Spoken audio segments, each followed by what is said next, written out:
Shit, I'm the best thing on her. Shit, I am the shit.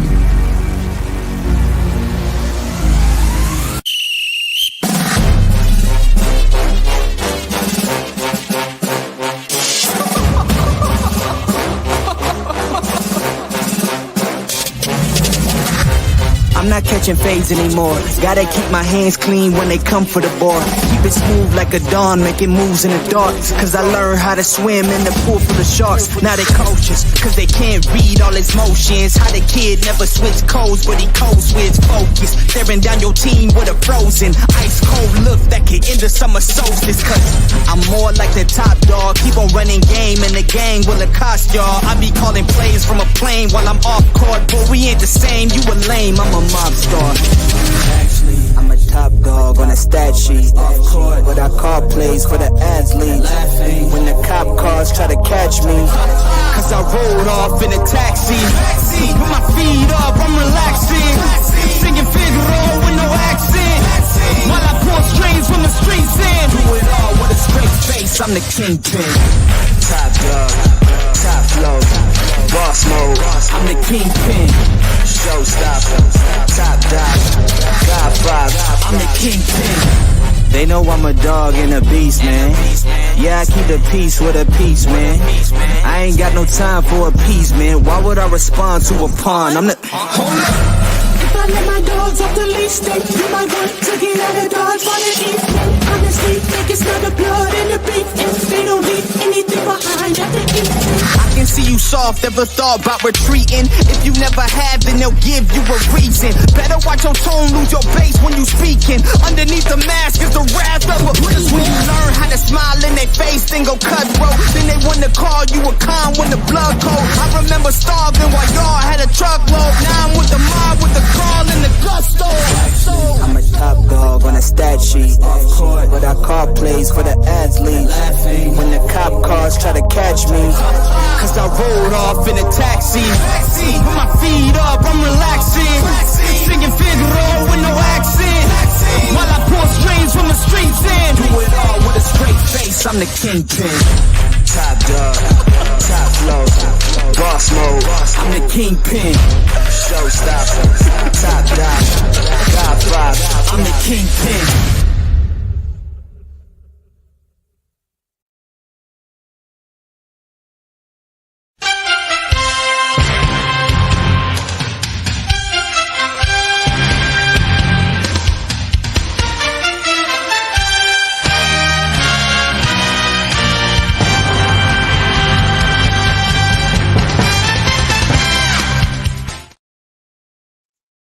Man, good Monday.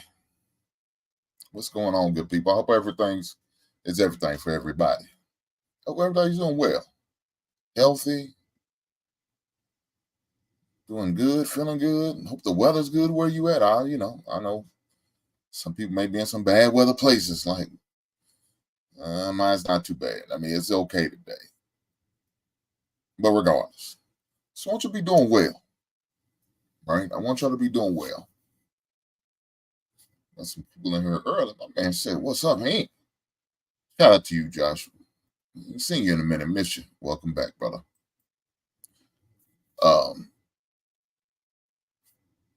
As we all know, yesterday was Super Bowl Sunday. And unfortunately for a lot of us fans of football,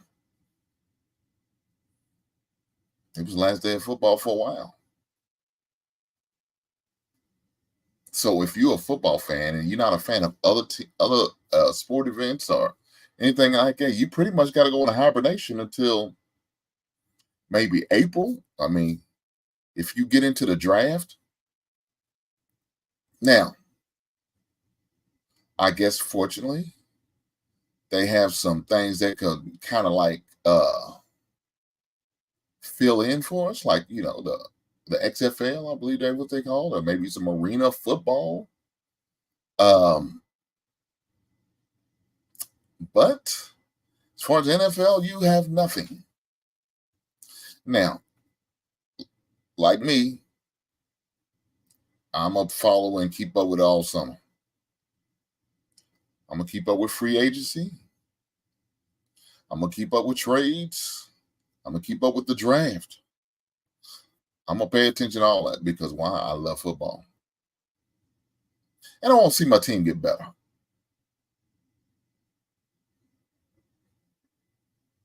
I want to see my team get better. So I'm going to follow all that. You know, I subscribe to a lot of bear sites on YouTube. A lot of them, too many to really name, but I follow a lot of them sites. I'm subscribed to them. I get the notifications and I pay attention and I watch the videos and the clips and all that good stuff to keep up, see what's going on. And you know what? Probably the second thing most talked about besides the Super Bowl was, should the Chicago Bears trade Justin Fields or not? Should we draft Caleb Williams or not? Or should we just stick with Justin Fields? I mean, I see some interviews. They're down at the Super Bowl asking those questions. Now, of course, my team is worthy enough to ask those questions because we that type of team. We a team to talk about. We could be Ravens fans and be suffering. We was that close. But yet we wasn't. When we beat the 49ers in regular season, I felt like we could have beat them in the Super Bowl. Probably not. You know why? Because Lamar Jackson is your quarterback. I know we've seen it thumbnail. We're going to talk about the Kansas City Chiefs. We definitely going to get on it. We're going to talk about that game. We're going to talk about it. We are going to shout out to Tez. What's going on, big brother? See my buddy in here. I mean, he didn't come with the last show. I mean, I ain't seen him. He said he'll see y'all in August. I know you will.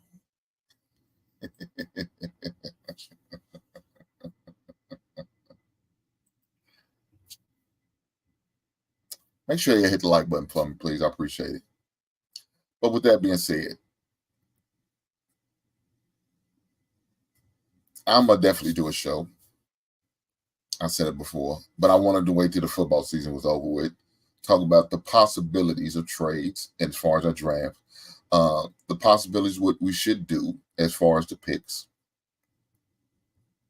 Should we or should we not keep Justin Fields?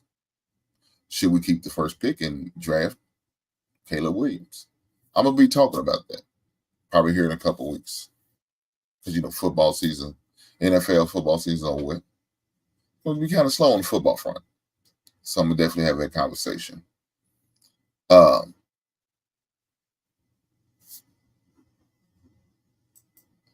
Ted said, let's go Chiefs. I know, that's right. My boy went live last night. Well, he feeling good. He's supposed to. His team won. They went back to back. Shout out to the Chiefs. My man E said, man, what up? Continued success to you, my brother. Right on, E. Right on. John says, draft Caleb. Today's not Caleb Day. We're not going to talk about that too much. But I'm definitely going to have a show on it. And I will definitely give my opinion on it. But don't let me go too far. Right behind me, I have 2 Funko Pops. Excuse me.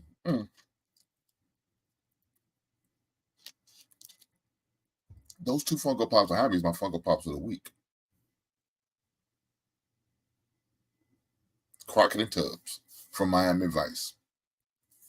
Also behind me, I have the Miami Vice soundtrack from the TV show.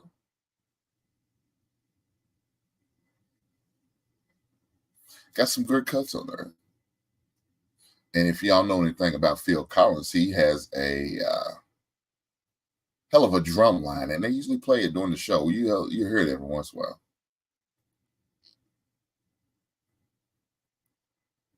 Classic, memorable drum line. by Phil Collins. Now, I believe he's still alive, but I don't think he's doing well. But shout out to that guy, Phil Collins. Former drummer for Genesis. One of his songs I used to listen to on the live, Stu Studio. Oh, you thought I was going to sing it. Nah, I'm not going to bless you with my lovely voice of singing today. Today's not a singing type day for me. But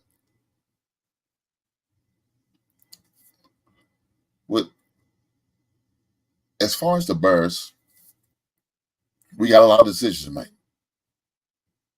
A lot of decisions to make.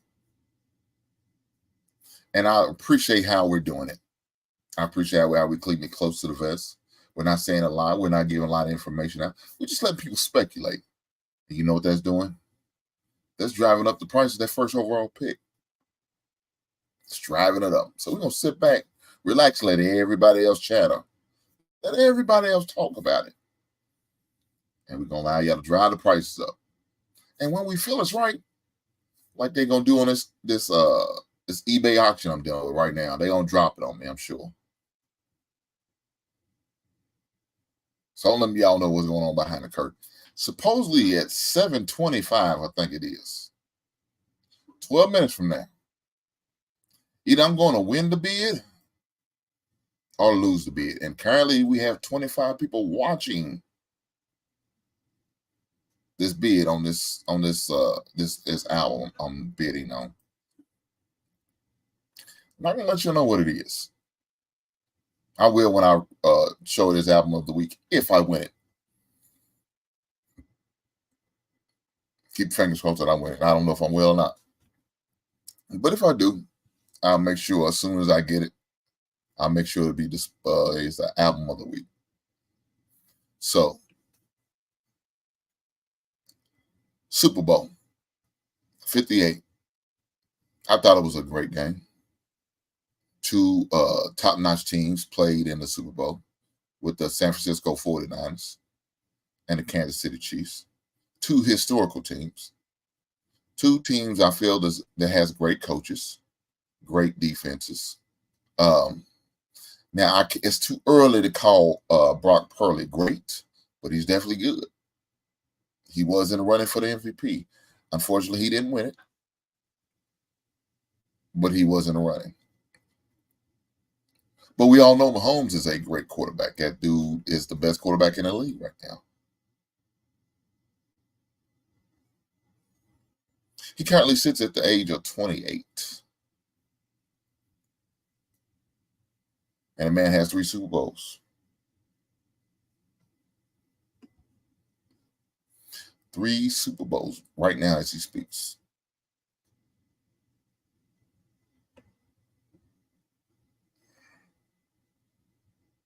That was good odds right there.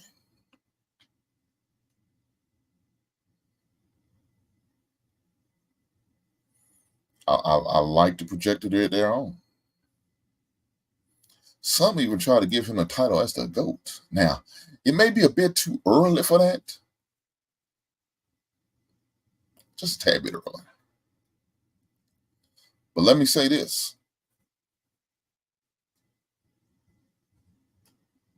That dude was the MVP all 3 times that he won the Super Bowl. Another guy they call the GOAT can't say that.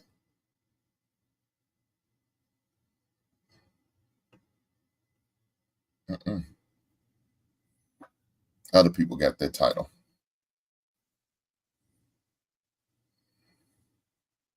You know, first, if you look at the first 3 Super Bowls he got, probably should have gave it to, well, at least 2 to the defense, 1 to a kicker.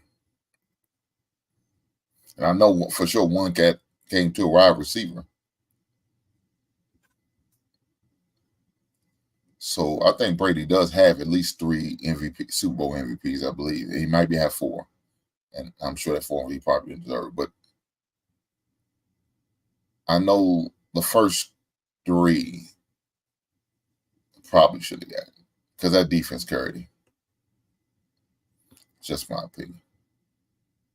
You need those things too, right? You do need those things. You need a little luck, a good defense to help you out and bail you out on certain things. Because, of course, nobody's going to be perfect in the Super Bowl. So you do need that. But my man said,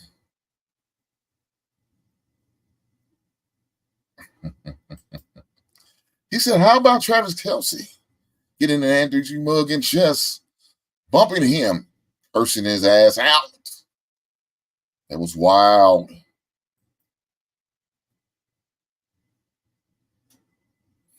Look, I look at it like this. It's obvious they had that type of relationship. I wouldn't recommend nobody doing that. But they have a different type of relationship, so I guess that's okay. Now, some people say, oh, it was in the heat of the battle.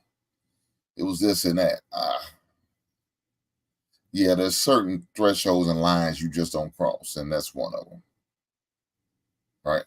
You just don't do it. Now, I'm sure after the game, win or lose, I'm sure Kelce would have probably manned up and apologized and made it right with the man. I'm sure he would have.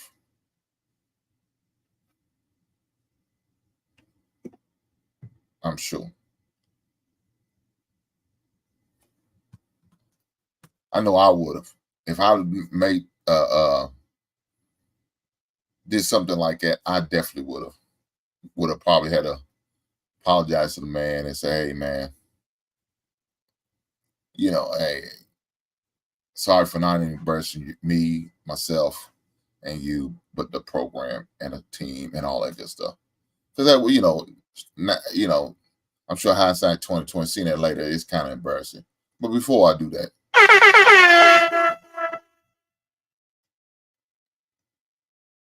shout out to my man Josh for the super chat.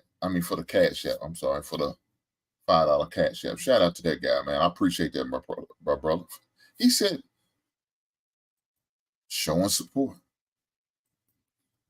Josh, you didn't have to do that, but I appreciate the blessings. So thank you, sir. I greatly appreciate that.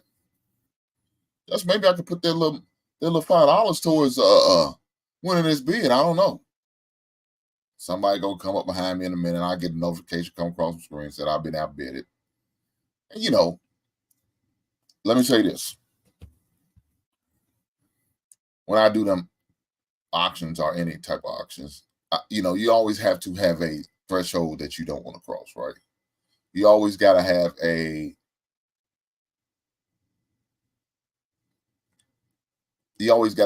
max amount that you want to spend on, right?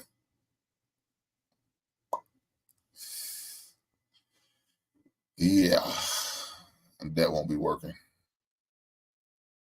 I don't know. $5 probably won't even cover the damn tip, but that's another story.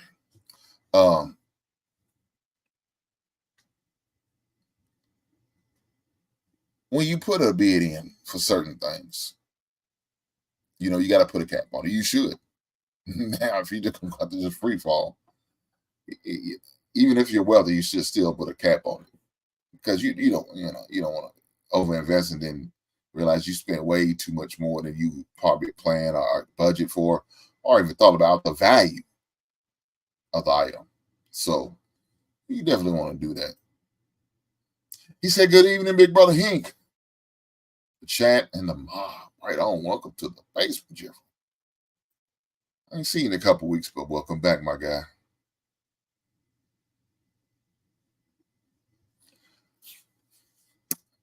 But as far as Travis Kelce goes, I think, the thing to do for him,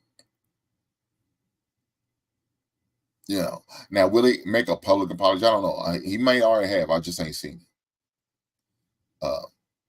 Shout out to the NFL for trying to have the game over early at a reasonable time, but unfortunately, got a thing called overtime. Kept me up later than I wanted to. 6:30. What time the game started? But we all know they had the festivities and probably didn't start about 6:45. And these son of a guns got the longest commercials I've ever seen in my life.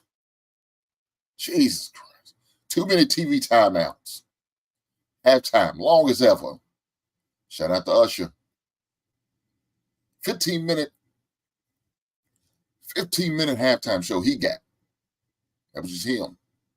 That's not including the extra 10 minutes the announcers had to take up before Usher got everything set up on the field and on the stage. But in my opinion, I like the halftime show. I'm an Usher fan. You know, I grew up with Usher. Usher's a great entertainer to me. So I'm a fan of his music. I'm a fan of his performance. I'm a fan. So I was entertained. Now I know there's some people that wasn't. I know the people that was disappointed in the halftime show. Shame on you.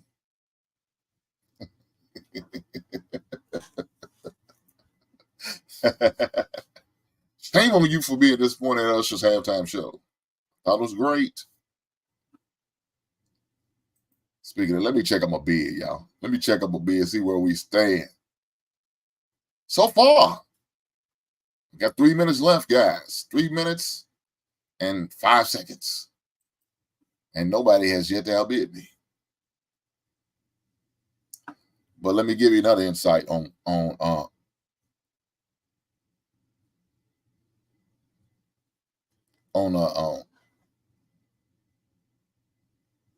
bids and mobs and all of that. The thing about that, especially like on eBay or Amazon, something like that, you're gonna always have individuals who are gonna wait till the last minute. Some, like I said, they'll drop it on you, but some will snatch it up under you. So they'll wait till the last 5 seconds, put a high bid in, and just snatch it. They just have their dream snatching. You know what I'm saying? That's what they do. They dream snatch you. I had it happen to me a couple times. Now, with the seller, I do like it when they offer the option of outright buy. I love that option. Because most time it's not too bad. It's usually about $10 to $15 more than an item is listed for. So I think this item listed for like 13 going. So right now we're sitting at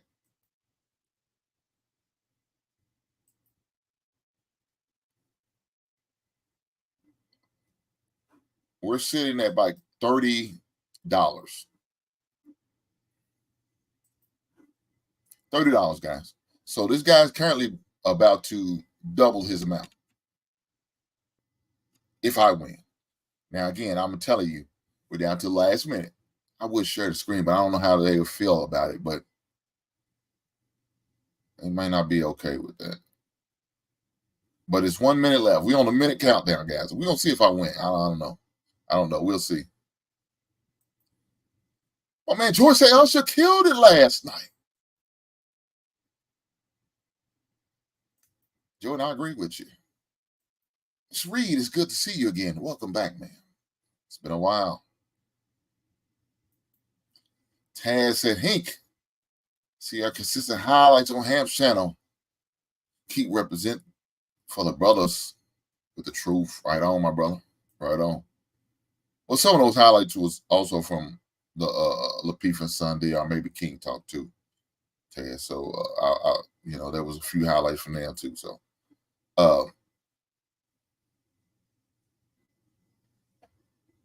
probably less than a minute as we speak. And I'm kind of trying to stall so I can see what's about to happen.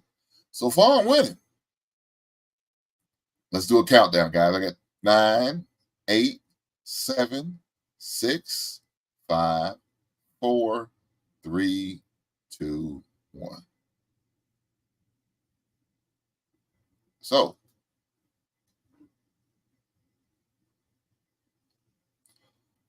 as we speak, I won. Supposedly.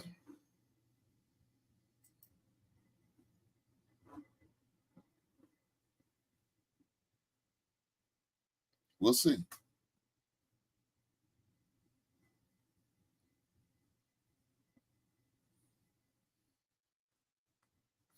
But let me help you out, guys.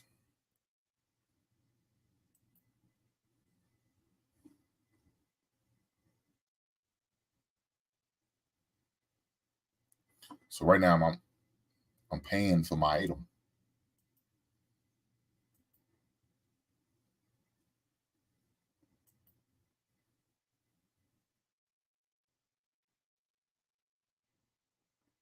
I am paying. I'm doing it right here on there. I'm doing it right here on there.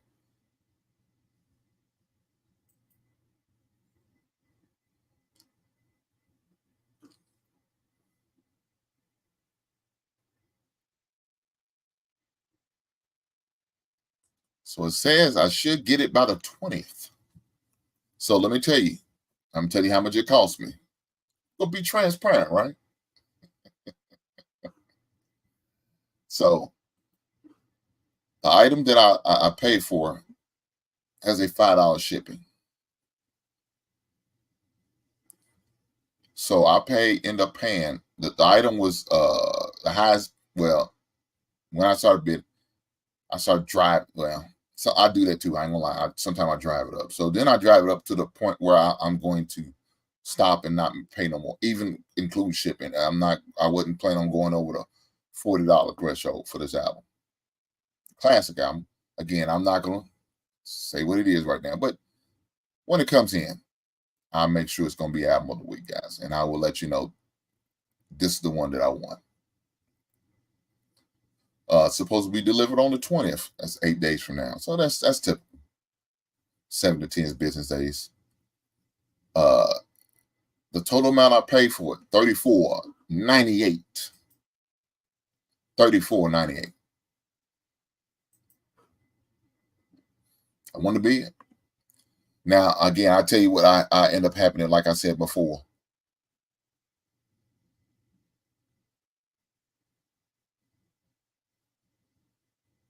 I will order an album or bid for an album because this happened. Let me tell you this. It happened. My old school. Okay, I got an old school 1975 Chevy Impala.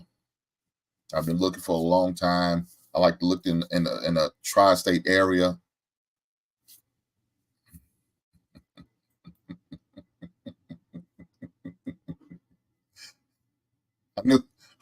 I knew you was gonna stop by.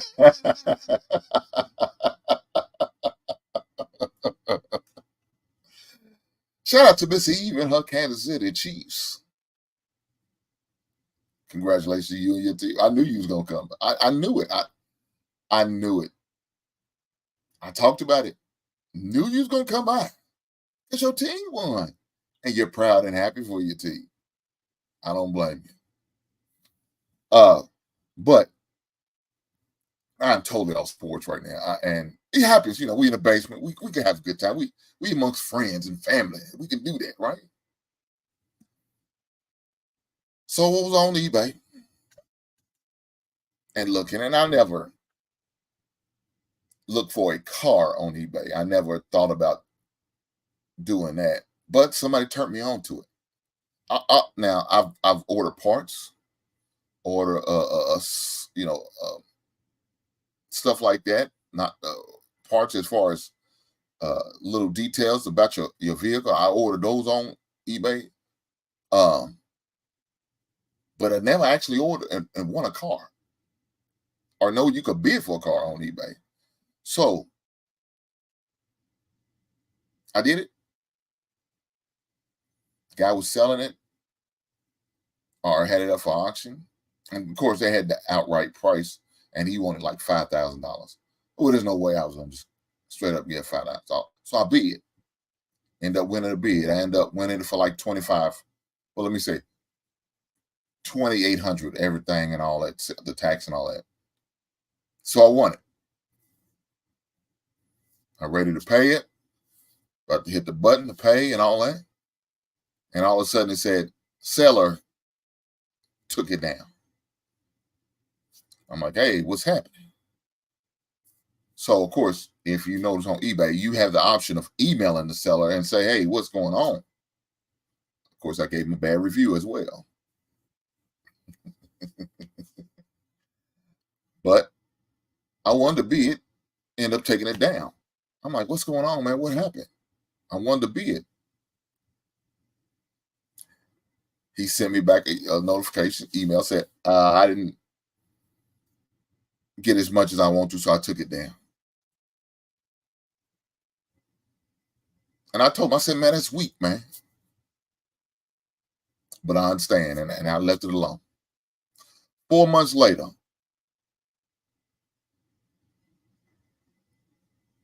I'm riding around in the neighborhoods in the West End. For those that don't know, it's the hood of Louisville. So I'm riding around at work, and I think I was going to get something for lunch. So I'm riding around during lunchtime. I think it was on a weekend, matter of fact. And I seen the car.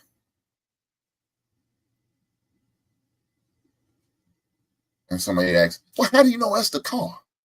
Yeah, I remember, because you got to take pictures of the angles, like the inside, the exterior, all around, even damage if it have any. So you got to take all the, so I remember all the angles of that picture. And I remember that it had a little funny looking plate in front, a front plate. So I remember all of that.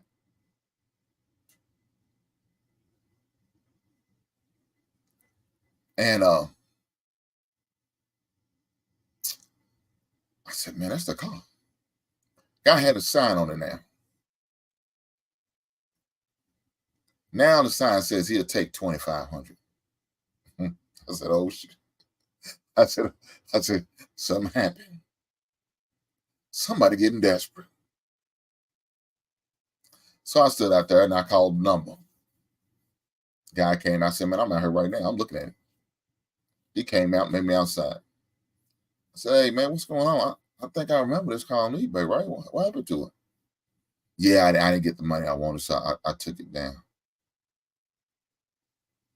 I let him know right there. Well, my man, let me tell you this. I'm the man that want to be it. Oh, man, is that right? You still give me 20? I said, no. I'm not giving you nowhere near that. I said, now the 25 sounds reasonable. I said, man, why are you selling? Man, I got into a little trouble with child support. Oh, you messed up there.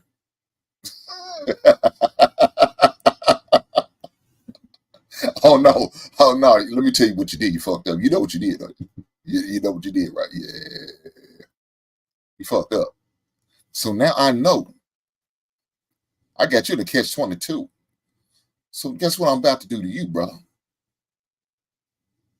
I ain't going to talk dirty to you. I'm going to straight tell you, I'm about to take what I want.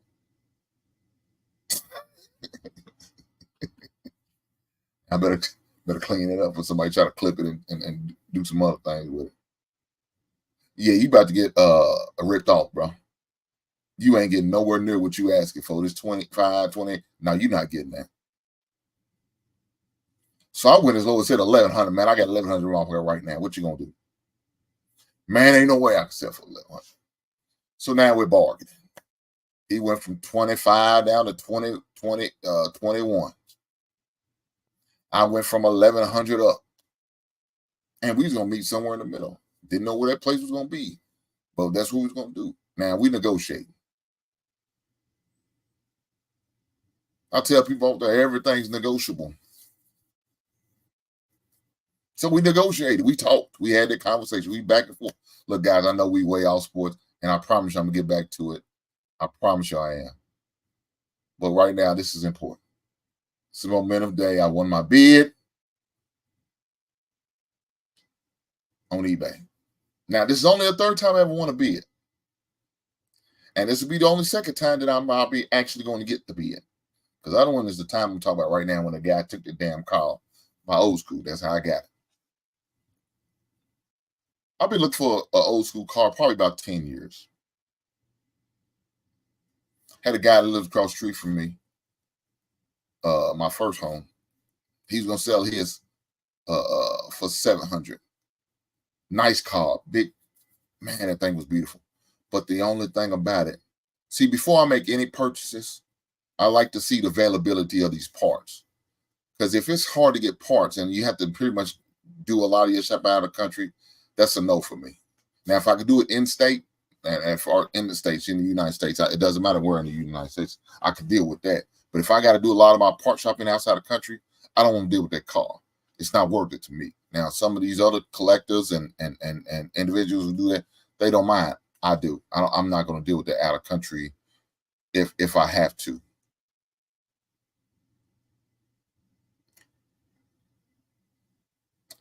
But I already knew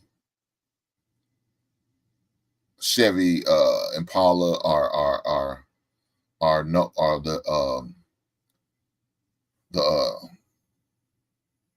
the Impala parts are not hard. The Caprices are not hard to find. So I already knew that. But the car he was selling, the parts were way too hard to find, and I just couldn't do it. I just couldn't do it. He had a great deal on it, and it was canary yellow too. You know, but those times they only had a limited amount of color. They probably only had about 5 colors of car. You know, you had the green, you had traditional black, your white, your blues, and your red. I mean, you know, now of course they was kind of different little shades, but for the most part, those was your traditional colors. You didn't have what you have now, like the purples, the burnt orange. Yeah, that wasn't happening back in the 70s. Not in cars. I mean, maybe on other items, but not on cars. But I just couldn't make the move on it. So I've been looking for a while. And of course, also, not only that, but to stack up my money. And in the meantime, finding somebody who does old schools and restores them and all that for a reasonable price. That was a lot. Well, that was once I got my 75. That's when I started. You know, took another 5 to 10 years to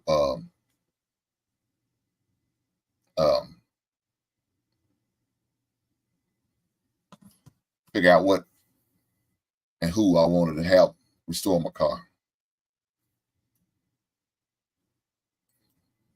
I said, my man Blake said, my first car was a 2001 white Impala. Damn. Name her April out the first one. April. And she's lasted me close to 7 years. I love that car. I know that's right. I know that's right, Blaze. But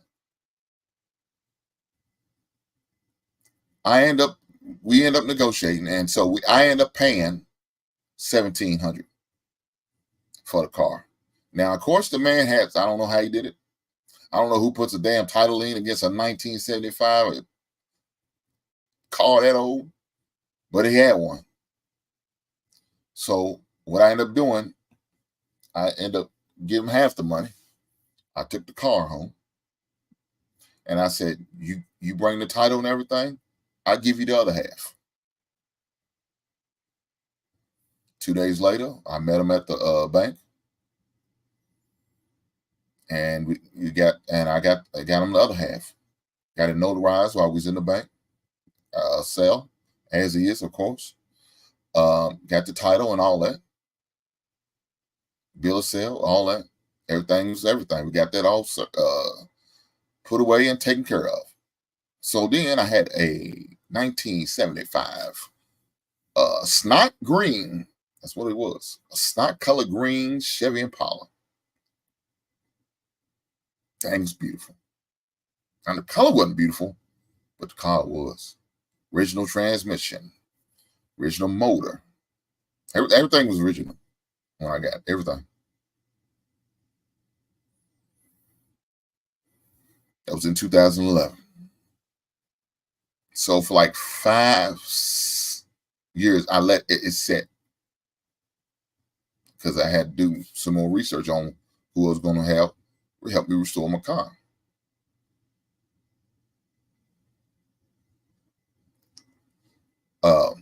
It took some time. I went to one place. Guy said, he's only going to charge me about $5,000. I said, shit, that's a deal. I said, hold on. You realize everything I'm talking about. I said, the paint job, the interior, under the hood, everything. Everything. We everything. Yeah. Should have known it was too good to be true. So right then and there, I dropped $1,000 down payment on it. And that was just to get the thing started as far as the exterior, as before any interior work or up on the hood work.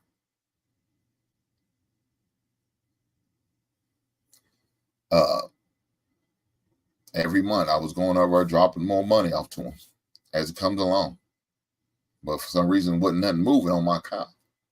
So then I got to about $1,500. I stopped dropping money on him. I said, until I see some action on my car, I'm not dropping another dime. Probably about 6 months later, I got a call from the man's wife saying he's sick and he can't do no work. I'm going to have to come and get my car because they're closing down his business. And I don't want my car to be taken away from him. So I went over there. I got my car towed. Because right now it was on flats. It's full flats, couldn't move, couldn't do anything. Got my car towed, brought it back home my house. And I was pissed. Because now I'm $1,500 in with this dude. This dude ain't did a lick of work. I was pissed. So I had to take him to Smalls Claim Court and got my money back. Now, I didn't get all of it back. Because I tried to sue not only for the $1,500, I tried to sue for the towing fees. Because it cost me $100 to tow, one way 50 and other way 50 back. It cost me $100 and the court costs and the fees and I think at the time it's like $40-something to send the sheriff as far as the certified letter. Now you can send a certified, but they can, if any type of help, they'll know they won't accept it. But the sheriff come by, you got ain't shit you can do, because sheriff's not only gonna he'll come to your house, he'll come to your workplace, he'll come wherever you reside at. So I sent them to the place I know, man's house. Got it, got the paperwork. I got a letter saying he got it, and this day is due in court. Went to court. I got $1,000 a day up court, and I got the other $500 probably about 2 weeks later. Now, of course, again, I only got the $1,500 that I gave him. I never got, the court costs, which is like $40-something. I didn't get the towing fee. It was like $100 something. I didn't get neither one of those. But it is what it is. I took a loss. So I was kind of jaded after that for a while. So it took me some time before I entrusted and believed in somebody else. Now, another place I went to, they wanted way too much. I said, dude, I could have bought a whole one put already together for the price you tried to charge me. I said, man, I understand, but this is our prices and we so backed up. But I think they were so backed up, he trying to lightweight scare me away with the price. I think that's what it was. So he did right. He scared me away. I surely won't pay it. So then, I think it was something on Facebook. The guy says he does exterior work, interior work, restore cars. And so I gave him a shot. The guy out there in E-Town, the Fort Knox area of Kentucky. And so, man, I know we're way off the sports thing, and I apologize. We're going to definitely get back to it. I promise you we are. We're going to get back to it. But I got with the guy out there in E-Town.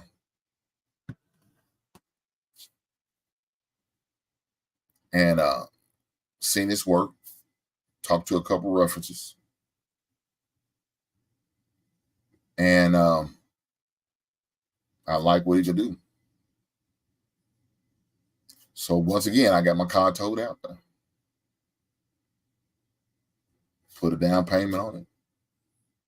And that's where what I have now currently was birthed and born. Now, that was in 2018, 2019, 2018. Yeah, I think it's 2018 because it took about a year and a half before it was done. I got my car right before the vid hit and shut things down. That's when I got it back. And I was mad because now everything is shut down. Ain't nothing moving, ain't nothing happening, ain't nothing jumping off. You can't do a lot of the big events we had because I was, getting ready for Derby. I was ready to break that bad boy out. I had some new shoes, you know what I'm saying, put on the thing. And man, it was new grill, custom-made grill and everything. Had everything ready. Every time I got a part, sent to my house, man, sent it out. The chrome, got my chrome exhaust, dual exhaust, chromed up. Had everything. Interior, my radio. That's the only thing's not original is a radio, of course. I had that, a digital radio where it looks like the old school style, but with the digital and Bluetooth compatibility. I had all that.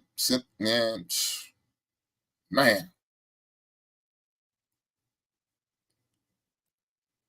nice.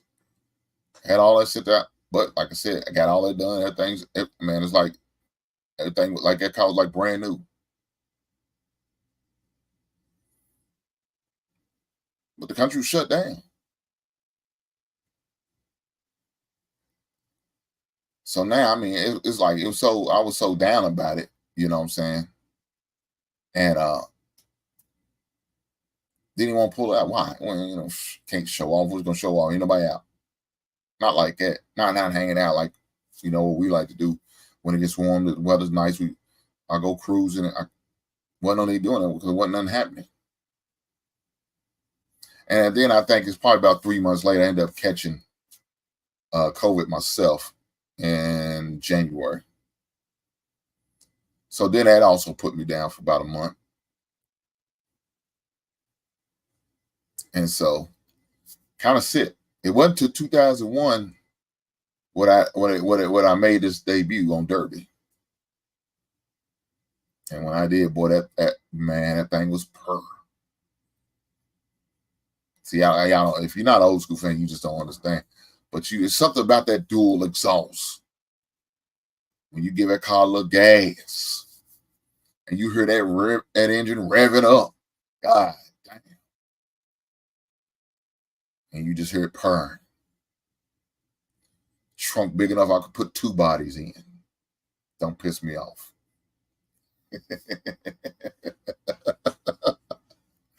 Man, let me get back on topic, man. I'm sorry, guys. I got totally off. Why? Because I want a bid on eBay. Second time I want a bid, guys. I'm going to go and drop this link early. I plan on doing some other things, but I'm going to go and drop the link early. But I'm definitely going to be talking about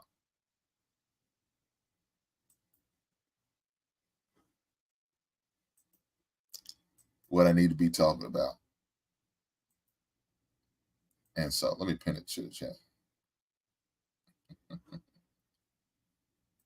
My man Detail says Scarface trunk. I know that's right. Trunk was big. It was big. So let's get back on subject. I want to bid on eBay. Set my payment. I'm paid in full. He said, "Oh, the cars are the thing of beauty. I remember my grandfather had a black 1957 Bel Air. Very clean ride. Hey, facts. Blaze, I had in my backyard, we used to keep my grandfather's old school 1950, I want to say 52 Cadillac. And then we had a carport that we kept it under.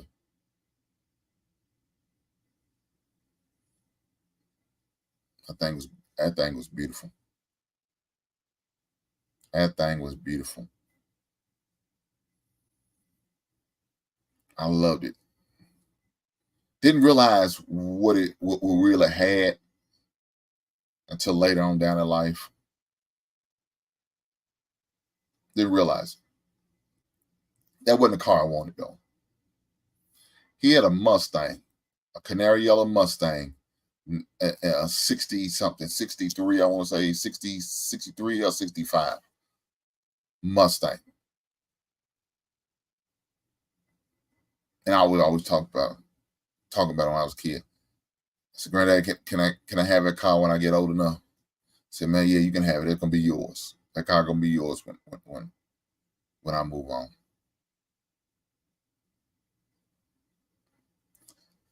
I remember he allowed my mother to use that car.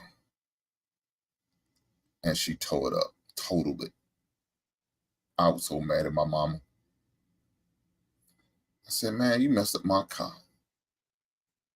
You totaled my car. That thing was beautiful. Y'all Google image 1965 Mustang. That thing was beautiful, man. And I thought I was going to get that car. I thought that car was mine. I couldn't wait. I was ready. When I turned 16, that was going to be my car. Man, let me get focused, boy. Y'all allowed me to go way off topic. I wasn't planning on doing that. But that's what happens when we're in the basement. Sometimes you got to let it go where it go. You know what I'm saying? Sometimes you got to do it. Back to the subject at hand. Kansas City Chiefs won the Super Bowl. Shout out to them guys. That guy right there, MVP of the Super Bowl. 3-time MVP of the Super Bowl. Now, I put out a clip out there about Lamar. He won the regular season MVP. Last Thursday, they had that award. So shout out to C.J. Stroud for winning Offensive Rookie of the Year and his teammate Willie Anderson for winning Defensive Rookie of the Year. They also had Offensive Player of the Year. I think it was won by McCaffrey. I think that's who ended up winning. And I don't remember who it was won the Defensive Player of the Year. I don't remember who that was. Comeback Player of the Year was won by Joe Flacco. Shout out to him. Damn. There's some other things they won, but Lamar claimed his second MVP. And I put a video out about it. You know what I'm saying? I put a video out about it.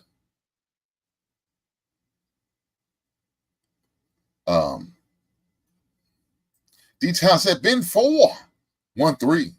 Those are good odds, D-Town. Those are good odds. I put out a video about it.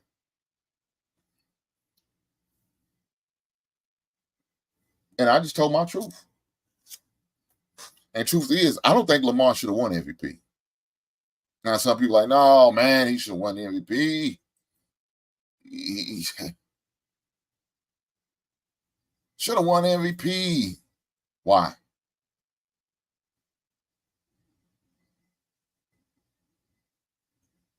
Somebody got to explain that to me. Why? No, he shouldn't have won the MVP. If we base it off stats, he should have won MVP.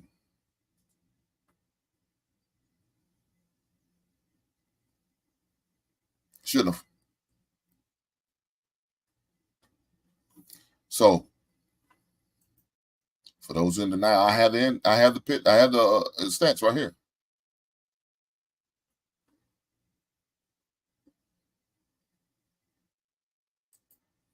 Big brother, you good, Blaze? I don't blame you. Look, let me say this. The Mustangs in the 60s, man, was beautiful. 70s, beautiful. The ones in the 80s, trash. Any Mustang in the 80s, you can keep that. That body type was trash. Just my opinion. That's it. Defensive Player of the Year was won by Myles Garrett. Okay, you're right. That's it. But to me, Lamar should have won MVP. Now, of course, I think statistically he had the best regular season record in the league. But I think he was tied. Of course, he had the tiebreaker over the San Francisco 49ers because I think they end up with the same record. I think they both end up with 4 losses.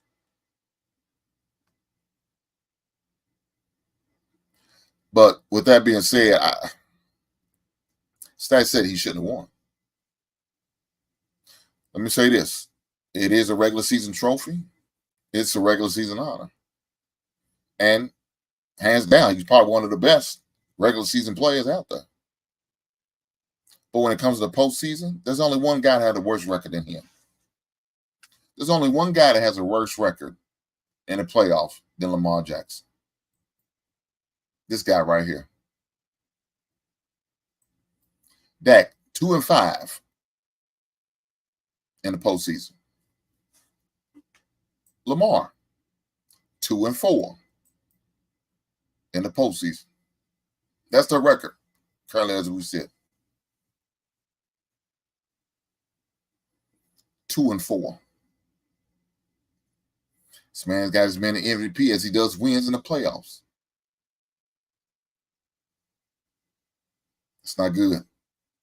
So again, I'm going to ask, according to the stats,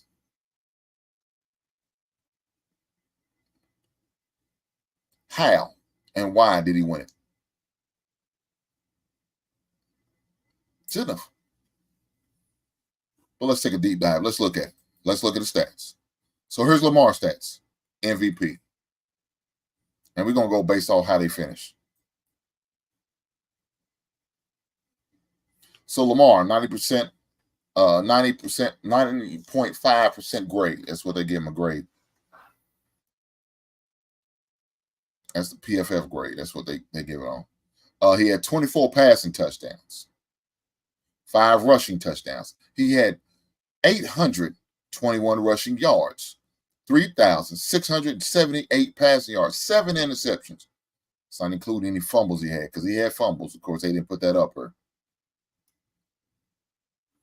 That's his stats. This is 2023 stats this year. Second place in the voting was Josh Allen. Had a high grade of 92.3. Had a high passing with 29. Didn't have as many rushing, 300-something less rushing. 302, I think, to be exact, less rushing. He had 519. But he had 4,307 passing yards, 18 interceptions. Now, that's not good, but he had 15 rushing touchdowns. If you add that up, you add up 29 plus 45, you got 44 there. Guys, that's 44 touchdowns. Let's do Lamar's combined. 24 plus 5, that's 29. Less than 30. The man had many passing touchdowns as he had complete total touchdowns as far as Lamar. But you got MVP over this man, according to the stats. Makes no sense. Makes no sense to me. But let's keep going. Guy who finished third, Dak. Dak had one of his best statistical seasons of his career. At his best. He had a 90.3 rating, 36 passing touchdowns. Way more than Lamar. Lamar only had 29 total. 242 rushing yards. 4,519 passing yards. 9 interceptions. Not bad. Not bad. 2 rushing. That man had 38 touchdowns. 38. He had 9 more touchdowns than Lamar. Yet he only finished third. Now,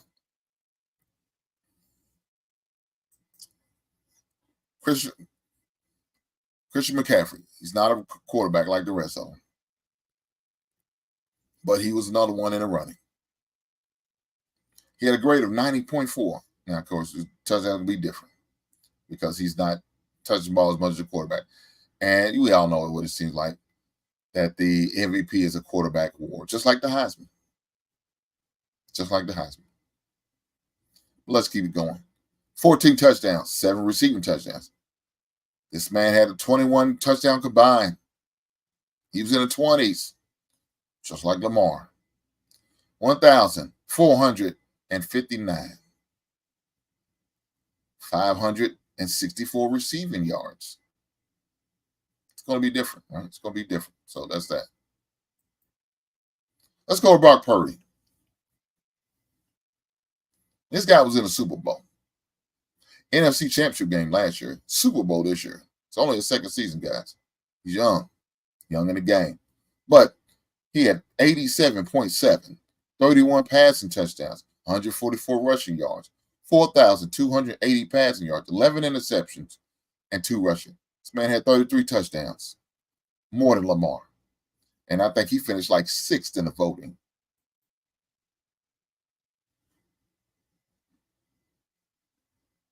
Guys, again, I'm still trying to figure out how did Lamar win? How did he win the MVP?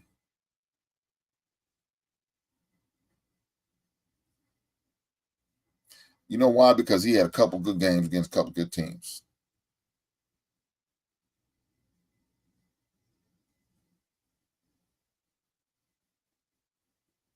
That's the only thing I could think.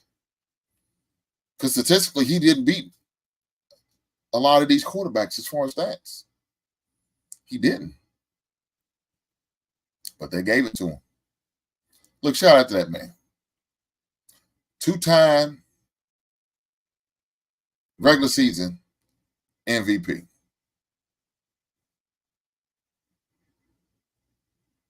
But for you guys don't know, that's what he does. He gets all the great awards in the regular season. But come the postseason, he's not to be found. He's 2-4. It's not going to get no better, guys. It's not. They come with every excuse in the book for Lamar. Every excuse in the book. Well, he doesn't have receivers. He doesn't have the running backs. He doesn't. Let me tell you this, man. I'll be back in 2 weeks. I'm still recovering. E-Black, before you go, hopefully you hit that like button. And hopefully everybody else did the same.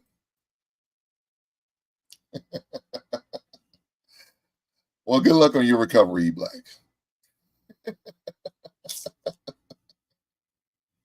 But back to Lamar. Let me talk about this.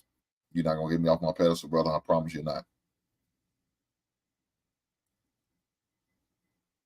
He cried and complained, and you heard all the time, oh, he wants his money. He doesn't have the weapons. I watched a guy last night.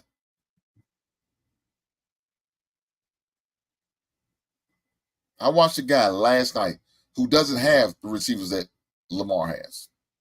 Now, they both have the same body, top-notch tight end. Both of them got both top-notch tight end. But Baltimore currently they have better receivers.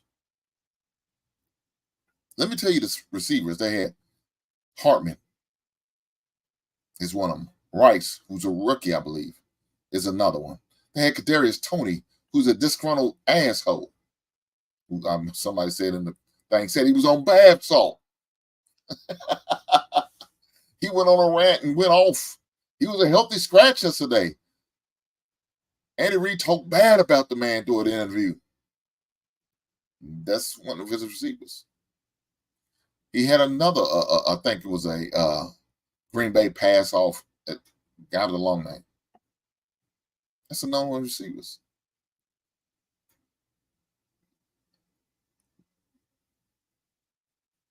He doesn't have Hill anymore. He doesn't. He doesn't. Currently, right now, he doesn't have a Hall of Fame receiver. He has a Hall of Fame tight end, but it has a Hall of Fame receiver. Lamar, why can't he use the same excuse you did? Both of them got Super Bowl winning quarterbacks. Harbaugh won the Super Bowl with Joe Flacco. Not a flashy, not a top notch. He didn't have no top notch receiver when Joe Flacco won the Super Bowl. Who was receiver? Can y'all think of Joe Flacco's receiver when he won the Super Bowl? You're not. Let me tell you what he did have: a top-notch defense.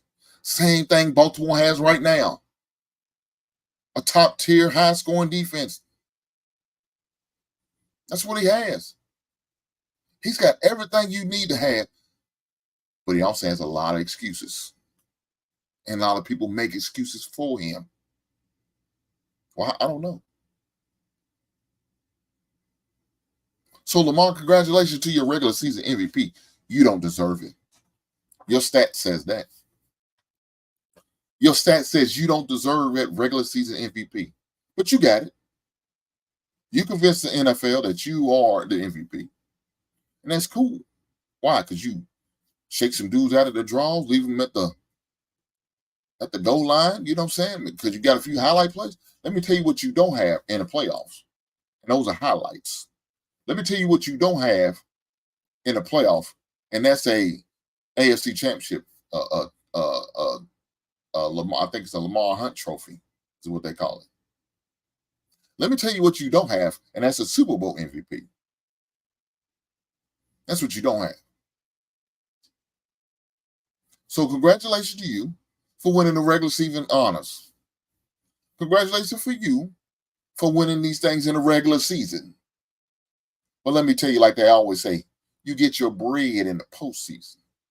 That's when you earn your money.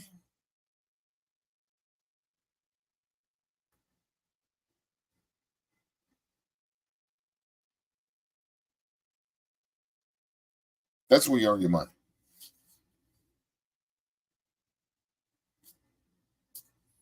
So, congratulations. 2-time MVP. Woohoo! There y'all, Lamar. Congratulations. I was in a barbershop. We was talking about this. I'm like, wow, Lamar get all this credit. Let me tell you this. Let me help Lamar out. Lamar needs to get a real agent. I know he trying to go the cheap route and save a few dollars here and there, but Lamar needs to get a real agent. Speaking of agents, there's an agent of chaos. His name is Ron. And he's wearing this garbage ass stuff called Second Place Ron. That's what we need to call him from now on. Second Place Ron, how you doing? Don't be, hey, at least my team go to the Super Bowl. What about your team? What about your team, huh? At least my team go to the Super Bowl. What about your team? You're right. I can't deny that. So for now, instead of Governor Ron, can we call you Runner Up Ron? Can we call you that? No, you can't call me that. Say it as Governor Ron. But you see, I showed up.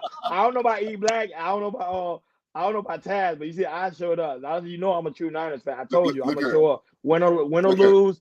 I told I'm gonna show up and I'm gonna give you my take and my breakdown. They didn't close the game. That's what happened. They did not close the game. They had Mahomes on his ropes. Mahomes gave up they got like 5 sacks out of Mahomes, 1 interception. They just didn't close the game. You up 10-0. Close the game. Shanahan closed the game. That's his problem. Shanahan, I think he thinks too hard. I think he's trying to be like his father way too much. And I think that's what's hurting him. He need to be with Shanahan. Shanahan, you Shanahan. Do what you do. Close the game. My man said after last night, I'm almost certain the roster for the Niners would change this offseason. Oh, yeah. They will. No, everybody's leaving. Everybody in the D-line, all of them are gone. Their contract is up. Chase Young is available. All of them are gone. They got a safety. They got a defensive end, like you said, Young. What else did I see? There's probably about 4 guys that they're going to have to deal with. Yeah. And now my man with his Achilles, he's going to miss the first part of the season. Yeah, on Greenlaw, yeah. But let me ask you this question. But they still favor to go again. That's the crazy thing. I'm like, 49 favor to go again? Vegas got them favor going again. In the NFC, I could see that. If they was in AFC, there's no way. So right now the NFC is down, right? You know, yeah, they're down. It's down. So I could see that. But let me tell you, there's one team that will be in that playoffs. You say all you want right now. If things go the way I think they're gonna go, we're gonna be in that playoffs, Ron.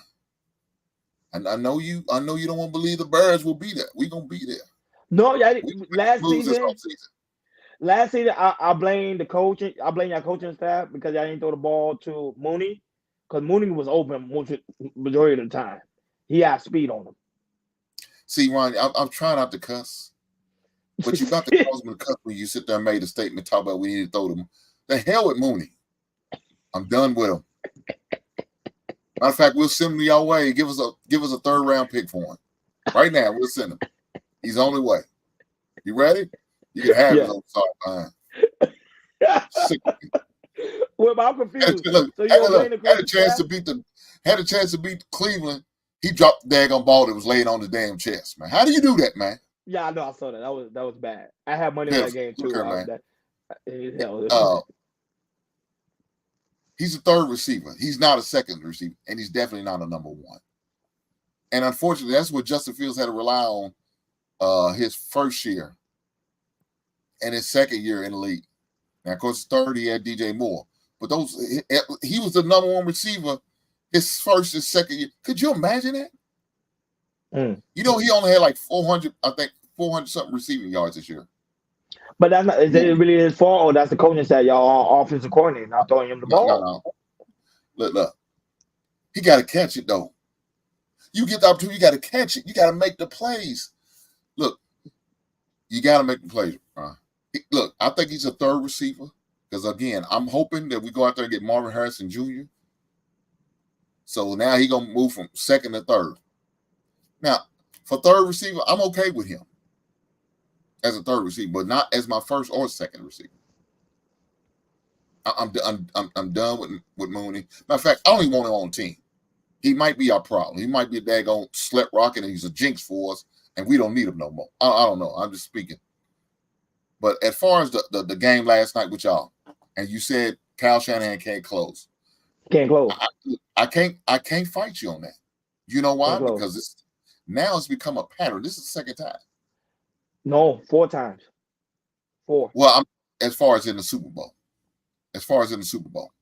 Yeah, part of the Super Bowl, yeah, he just can't close. I don't know if you want to count the NFC Championship game. I understand. But as far as the Super Bowl, well, hold on.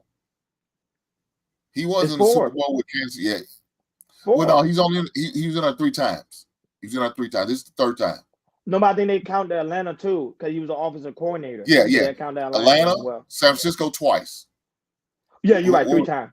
3 times. Yeah. 3 times. So yeah, correct. You're right. Yeah, it's bad for him. It's a bad pattern, and he's in a funk, and he's got to win. But unfortunately, that second weekend or second Sunday in February, he's going to have to face that big bully that he faced this past Sunday. No, but I don't know. I would listen to Richard Sherman when he did a breakdown because he was in Shanahan office. He said all Shanahan kept doing is watching the situation with the when they was in Miami, the first time they met. He said all he kept doing was watching the replay over and over and over and over again. I think that's messing him up psychologically because they were like, "Yo, you can't close the game, bro." It makes you look bad, especially for the Shanahan's name, because majority of it, pretty much all the coaches in the league came from under his camp or his father's camp. And they say, hey, they winning championships. You're not winning nothing. Look at DeMeco Ryan. Did great with Houston. You already see what Houston did. Look at what LA Rams. Sean McVay got a championship under his belt. You have nothing. And don't let Mike McDaniels get one. Don't let him get one. Yeah, it's rough. It's rough for him. It's rough. He's still a good coach. I won't hear me say that. I won't deny that at all. He's a good coach. And, but not like Big Red. I love Big Red, man. The way he played, boy. I like Big Red. I don't know if I don't know if he ever gonna figure it out. Because like I said, we got them monsters of Midway. We coming up, baby. Yeah, I do. Somebody asked me, "Oh, you see the team going again?" I say, "No, I don't think so," because you got Baltimore, You got the Jets. You got the Bengals. Boy, they it's not. You got the Dolphins. You got some people. You got Chicago. It's gonna be tough. It's gonna be tough. Look here, man. Kansas more like gonna represent the AFC again, man. I don't. Jets, Baltimore, Buffalo, Dolphins. Yeah, no. Really? Mm-mm. Not even the Jets. They not gonna be a factor to them. Jets can't get past Buffalo, and Buffalo can't get past Kansas City. Now, the only thorn in their side is probably gonna be the Bengals. Yeah, that will probably be their thorn in their side, right? That will be their only competition. Other than that, I don't see nobody else really. But that's going to determine on Joe Burrow's health. He's got to stay healthy. He's got to stay healthy, and that's what's going to be the factor as far as them. But as far as AFC, I think Kansas City probably more than likely going to represent again. I don't know, man. You could see a rematch again. I don't know, Kyle Shanahan. I don't know, man. 4 times? Nah, Kyle Shanahan. He gonna go crazy. He gonna go crazy. Well, run up, Ron. We got to welcome the champ up here. So I know you don't like that nickname, but that's your nickname for the day. Man, F you, Hank. I know that's right. What's going on, champ? What's going on, Hank? What's up, baby? How you doing, man? Well, right now I'm doing some therapy work with my boy Ron. He's going through. I ain't gonna do some therapy. Brock Purdy did a better game than Mahomes. Oh, that's not true, but okay. And that's a fact, though. True. Brock Purdy didn't do a better game than Mahomes. Dang. Nah. Look, Mahomes just clutch, man. The clutch moments come through. Hey, Ted, I'm trying to talk him off the ledge, but man, he might be too far gone. I think he got one foot off the ledge right now. He's so hurt. He's so hurt. I'm hurt. Even a lot of. I got a boy named Trees in the same boat. He in the same boat as Ron. How? Brock Purdy had a better game. Yep, same boat. How many innings? Hold on. How many innings did Brock Purdy gave? 0. How many Mahomes did? Mahomes did 1 interception. What are you talking about? But that's a big game. You had a better game. Yes, no turnovers. Oh, okay. Yardage. It's true though. No turnover. Go ahead. Well, look, yardage, impact, winning. None of that matter. Mahomes had 2 touchdowns, didn't he? Didn't he have 2 touchdowns? Yeah. Yeah, 2 touchdowns. Brock had 1 touchdown. Purdy had 1. Yeah, 1. I think Mahomes ended up with like 350 something yards, right? Yeah, but a lot of turnovers. And 6 rushes with 9 rushes for 66 yards. He didn't have a lot of turn. He only had 1 turnover. Right. 1 turnover, 5 sacks, I believe. How many sacks? How many sacks did? Well, hold on, man. You can't count that against a man now. Come on, Ron. What you mean? They count all of that. You got to count all. Look at the no, but for real. No, I'm not even saying that. I'm not. Is that what we're gonna do? No, I'm being honest. I'm not even saying that.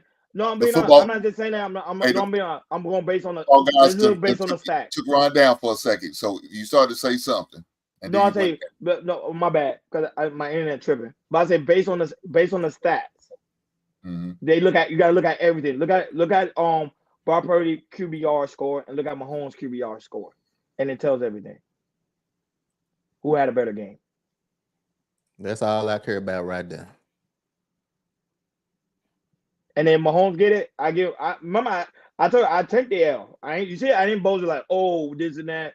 No, I take the L. Like I'm telling you, like I even told him we didn't close the game. Shanahan didn't close the game. That what messed us up. I admit that. Do you think that's a Shanahan thing? Like you think he just can't get y'all up? Okay. He can't close the game. Because remember, we was up 10-0. You're supposed to utilize that. Remember, that's Mahomes. You up 10-0. You're supposed to go in there, kill it. That's it. Kill it. Every point count. He should have went for the touchdown instead of going for the 3-point. I agree. And that's the thing too. Like the one thing I can say, bro, I'm a Chiefs fan, but I don't sit up here and act like can't nobody win. And Mahomes, I trust. It's just as a football fan, I still see stuff and I'm like, that was stupid as hell. Like, if you trying to win, why wouldn't you do that? So I get it, bro. But in Mahomes, I trust, man. We can do a 3-peat. It's possible. No, I think it is. But that's going to eat up Shanahan again and again and again and again and again. He's not going to sleep. I was telling somebody, I don't think he's going to sleep. People are like, no, you lost. You need to go and relax. I don't think so. I think he's going to be in the office. Ron, right? It's young lady knows football right here. Okay. My buddy, Miss Reed. She said special team mistakes shifted momentum. Facts. Yeah. Facts. When that ball bounced off his foot, I was like, "Oh, that's exactly what we needed, bro." That was it. Let's go before that. Not only that, right? Because they was 49 was still up. When they missed that extra point, that hurt. Yep. I screamed. Now that shifted from actually have to kick a field goal and say you have to make a touchdown. Yep. Yeah. That made a big of a difference than that fumble, right? So, but she's right. In totality, special teams was bad for the 49ers. Real bad. You know what I'm saying? Hey, I was gonna say, bro, I ain't know if y'all noticed, but me and my brother said this. The kickers and the punters was almost the highlights of the show. Like, they did so much. Like, 2 records broken for field goal yards in the Super Bowl. Yep.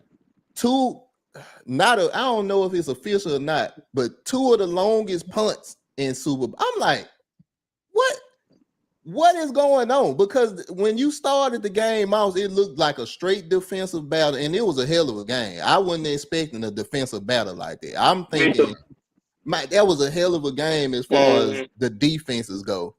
But bro, I don't know. I agree with what she said with the special team. Kickers, punters, they did their thing. You know, that was something different. I wasn't expecting that at all. And you know, my final score I had, we talked about it on Little People Sunday. I had Kansas City Chiefs 27-24. That was my final score. Oh man, you was close. Fact. You was really close. Damn near. I had it's on record, guys. So y'all don't say no. Only thing you do is go check it into the show. Wow. And I said 27-24, Kansas City Chiefs. Would end up being 25-22. Oh, yep. I was like, you were real close. That's crazy. Man, look here. Like you said, Taz, didn't nobody expect a defensive game like that. Nah. I knew it could possibly be that because they both had good defenses. But you thinking, okay, well, this is Brock Purdy, Deebo Samuel, Christian McCaffrey, George Kittle going against Travis Kelce, my man Isaiah Pacheco, and Patrick Mahomes. Right. These are some great offensive players. So yeah, the defense play. Look, let me tell you this. Defense, I believe the defense did what they need to do as far as 49ers to win. I'm telling you, agreed. It's close. I feel like that. I feel like their offense failed them. I feel like the 49ers offense failed that team. And I can't even say Brock. Because Brock did his thing. He did what he's supposed to do. He made sure. No, I ain't gonna lie. He missed 2 open passes in the end zone. He missed Brian Ayuk and also Deebo Samuel. He overthrew by like 2 more yards. I think if he would have hit those targets, there would have been 2. He would have had 3 touchdowns. Hey, Governor Ron, I wanted to ask you a question. No, it's run up, Ron. It's run up. Run up, Ron. My bad. Let me change the name. Run up, Ron. I wanted to ask you a question, bro. When you seen that ball go out behind in the back of the end zone when Purdy threw it to, I think, Ayuk, did that remind you of Jimmy Garoppolo when he threw that ball past what's my boy name? Who was that? Oh, George Kittle. No, it wasn't Kittle. It was Kittle. It was Kittle. That was in Miami. That when I was hot. Did that I remind remember did was that Miami, remind you of that exact same play, bro? Because yeah, that's what it it did. reminded me of. It did. You Open, go up, make a quick slant, right there, wide open, and then he overthrew. Yeah. Yep. Okay. I just Yeah, wanted that to was make George sure it Kittle. wasn't me. And then he tried to do it again, and that when the Chiefs got the interception, and that when they almost went for a pick six. Yes, sir. And that when I knew that game was, that when I knew that day. I still remember it. Hey, I was upset because I was like, "Yo, we about to win the game." As you should, because you felt like it was deja vu, huh? Oh, bro, hey, the same. I was like, Shanahan, what are you? If my brother was here, he'd tell you like, "Yo, what are you doing?" Hey, people lost so much money on that game. So much money. So much money. So much money on that game. You get what I'm saying? Because I was like, damn, Shanahan finally gonna get one. I come to the basement with my T-shirt, we the champ. Now I will go with my T-shirt, we the champ. Now we locked in. I was we the champ. And look what happened. Shanahan just can't close, man. Said Ron was out there doing a discount, double checking everything. He was ready. Thank you. I would have won 1,400 on the game. You understand? 1,400 because I knew the point. I told somebody I knew the point I came cover. I knew they were winning though. I was so close, and I was like, "Damn, bro." Were you talking about last night, or are you talking about last night? Oh, okay. I would have won 1,400, bro, on FanDuel. Because I knew they can't cover. 49 can't cover for shit. But I knew, I said, man, Shanahan gonna win. Well, I think that was only like 3.5. I think it was 11 points. They did. They won the game by 3. 3. Yeah. So hold on. 49ers was an underdog? No, the Chiefs was underdog. I had the money line and I had the Chiefs plus the spread because I knew the Chiefs was gonna cover. Because I'm like, Mahomes ain't gonna go down like that. That's not gonna happen. Hey, so did you? Yes, sir. My bad. Go ahead. My bad. No, I was gonna ask you, did he mess with any prop bets? No. It was the combined. Okay. Yeah. Okay. No prop. And then my prop one I had Kelsey over touchdowns. He didn't get that. So that messed up everybody's ticket. Everybody's ticket was like shot. George Kittle, bad game. Only 4 yards. Terrible game for George Kittle. His lowest in his whole career. 4 yards. Well, that one big pass he caught, man, they called back for a penalty, but that's that kind of hurt him. But what was you gonna say, Tad? Nah, I got another show at 7:30. That's why I was wondering. I'm like, he long stroking this one. He talking about eBay and cars. I'm like, bro, I've been waiting on this all night, and he gonna long stroke tonight. Come on, man. So I got another show to do at 7:30. So I'm gonna hop out, but I want to salute you about something. Man, I be seeing you on DJ Hamp show. Bro, you be doing your thing. And man, I wanted to shout you out. I seen them young ladies trying to interrogate you, but you handled it like a man. You ain't flip-flop. Hey, brother, Hank, I got a lot of respect for you. Most men would have folded, would have started yelling and cussing them out. But Hank gonna do what he do. He represented himself well, brother. I'm proud to be part of the basement, brother. So I'm gonna get out of here, man. I got another podcast to do, but Hank, yeah, but salute to your win. Salute to your win. You too, bro. I'll see you again next year again. Hey, it's possible, bro. I don't know though. Congratulations, champ. Go Chiefs. Hank, holla at you, bro. Thank you. I'm gonna catch up with you later. I'm gonna continue to coach up run out Ron. All right. Yeah, but Rod, what you were saying, man, it look, I can't put that on the defense. I can't. I really can't.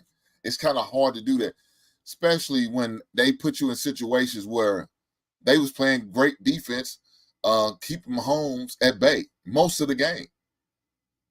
You know what I'm saying? Creating opportunities for the offense to be successful, but the offense just didn't take advantage of it. Now, again, I don't agree with all the decisions they made. Like you said, they should have went for instead of going for the field goal, go for the touchdown. I didn't agree with that. I mean, some of those things they didn't help the situation. They didn't put Brock Purdy in a good situation. I thought they should have went for it, especially when you got the Chiefs on the heels. Yeah, and you got McCaffrey. McCaffrey had the defense winded. he was going through the middle, and I'm like, use him. But I tell you, one thing with the 49ers are always good for is the run game. As soon as they start doing the run, something they used to, and do something they're not used to, that's when they lose. And that's exactly what happened. They started doing the run. We got McCaffrey hot. Everybody was saying it. They were like, man, McCaffrey's unstoppable. You can't stop. He like the Hawk. He wants this moment. They took the moment away from that man. That wasn't cool, man. Yeah, I mean, look, hey, Ron, I can't fight you on that. I can't fight you. I mean, he was shaping up to be the MVP of the. Well, I can't say that. Really, Jennings probably would have ended up winning. Should have won the MVP. Now that's what everybody was saying. They would have given Broad though. Yeah, he didn't. He wouldn't have. Jennings had the MVP. He had more touchdowns than Brock Purdy. I already know that was amazing. Yeah, he threw one and he caught one. You know what I'm saying? Yeah. So that was amazing. I mean, plus he was making big plays. So yeah, man. I just think the offense let the 49ers down. The defense did everything I thought they possibly could to win that game. I don't think the coaching staff didn't do a good enough job to me totality. They didn't help, and special teams just failed y'all. Special teams really failed y'all because it's one of those things. You play football and you on the punt return, kickoff return, and y'all playing on down on the ball. There's usually a word or a statement that you make to let people know you need to get away. Now, people may say, "Oh, well, he didn't hear it. He didn't know." Well, man, look, if you're in that vicinity, you got to be aware. You got to keep your head on the swivel, knowing that ball's coming down. That ball can land anywhere, and you got to get out of the way. And the defenders are going to do what they do, try to push you into the ball. That's a given. So you got to know how to release your block. Knowing I don't know why you block it like that, because he's not looking to return. So there's a lot of things that go on, at any given second, man. You just got to pay attention, be aware of. And, man, some things just didn't happen for him, man. Ron, I mean, look, they had a great season. Mm-hmm. I expect them to be back. I expect them to return to the NFC Championship game because they got the team for it, and they got the coach staff and the players. But the most important thing is to win. You gotta win. Yeah. You gotta finish. You gotta finish. And then last night was so historical because you had everybody from the 49ers. I mean, literally everybody from the Bay literally went down there. Everybody was from the Bay. So bro, the Bay all over again. Now, if we go again, now everybody got to go to New Orleans. 49ers going to go where the 49ers go, but at the same time, it was just, to me, it was just that moment. I think it was Kyle Shanahan's moment. And I think he just missed it. He missed it. I think he got nervous. I don't know what happened because the defense did their thing. They did their thing. And Nick Bosa what? No, I'm saying my man Jeffrey said Ray McCloud should have just dove on the ball instead of trying to pick it up. I agree, man. Yeah, that's a great statement. That's a great observation. I totally agree. But ever since as kids, that's what they do. When I was coaching Little League, I used to tell the kids all the time, just jump on the ball. Don't try to pick it up. Don't try to be the hero. I know you've seen some people get away with doing that. 9 out of 10 times, it's not going to happen. It's not going to work. It's not going to go well. And let me tell you this, even when I've seen sometimes when they do pick it up, they end up fumbling again or losing the ball again because they don't totally have the concept of putting the ball away at that moment. They just trying to make a play. Now, if it was a situation where we needed that play and all, I understand, but that wasn't the situation. You just try to, on the biggest stage, you try to show them and do something that you probably shouldn't do. Like you said, just jump on the ball. Take the loss of yards, jump on the ball, live for another one. But some cats think that, hey, it's my opportunity to show that I'm that guy and I'm about to make a big play. And it didn't work. It didn't work right. It didn't go well for him, right? it didn't go well. So Yeah, it did. It did. So I would say better luck next year. Let's see what happens with the 49ers next year. My biggest thing I think is the Cowboys. I was telling everybody because Jerry Jones only got a certain amount of life left. So let's see what happens with the Cowboys. Because I was telling somebody I won't be surprised if the Cowboys go next year because Jerry Jones, they might play with a lot of heart, make sure he gets in there. Oh, see, you think they're gonna try to win one for the Gipper? Yeah, before he's gone. Well, is Mike McCarthy still their coach? Yes. Oh, well, they ain't got nothing to worry about. They won't be going. He ain't got shit to worry about. They ain't got a damn thing to worry about. He ain't taking them. His bum, man, he's that's a whole different subject. Yeah, that is a whole. That was I told people the Kyle Shanahan system, it works, but I don't think it works for him because he cannot close games. Everybody else use his system, they do amazing, but then when it comes to him, it doesn't work. And I think that's what people that what the 49ers fans right now, they are more upset at that because they were like, yo, once again, you was at this moment and you folded again 3 times. Yeah, you when you get that opportunity, man, you got to take advantage of it. That just shows you how hard it is to do it. It do. You know what I'm saying? It's how hard. It's not guaranteed. It's not. So with what the Kansas City Chiefs did last night by winning back-to-back is first time in 20 years since the Patriots done it. That's how hard it is. It's tough, man. It is tough. But you got to take advantage of the opportunity, and unfortunately for Shanahan, he has yet to take advantage of the opportunity. And look, we say they should go back, and they probably should because they got the talent, they got the players. That might not be the case. Yeah, it's the coach. You want injury away from shutting your season down. Yeah, look at Green. That was a freak of accident. Mm-hmm. Literally, you walk on, boom. I was like, oh my God. I told my friend it looked like it was staged. He said, no, stuff like that happens. I'm like, bro, that's just bad luck. Well, now what I didn't like, I was listening to somebody on the radio talk about, the practice field was too soft. Man, what type of shit is this, man? You already know. They were making excuses. I didn't like that either. No. I said, practice field too soft. Is this what we're doing? And then Shanahan said they didn't know the new rule to the I was like, bro, you failed us, man. Like you can't say, I didn't know the new rules to the overtime rule. When man said he said he was in kindergarten the last time they won a Super Bowl. Yeah. Damn you, Blaze. Don't bring that truth here. Don't bring that truth here, Blaze. It's the truth. Yeah, but like you said, I'm not with making an excuse thing, man. You got to do what you got to do, man. The opportunity was there for them. You got to take advantage of it. You know what I'm saying? And that's the thing about it. You got to take advantage of it.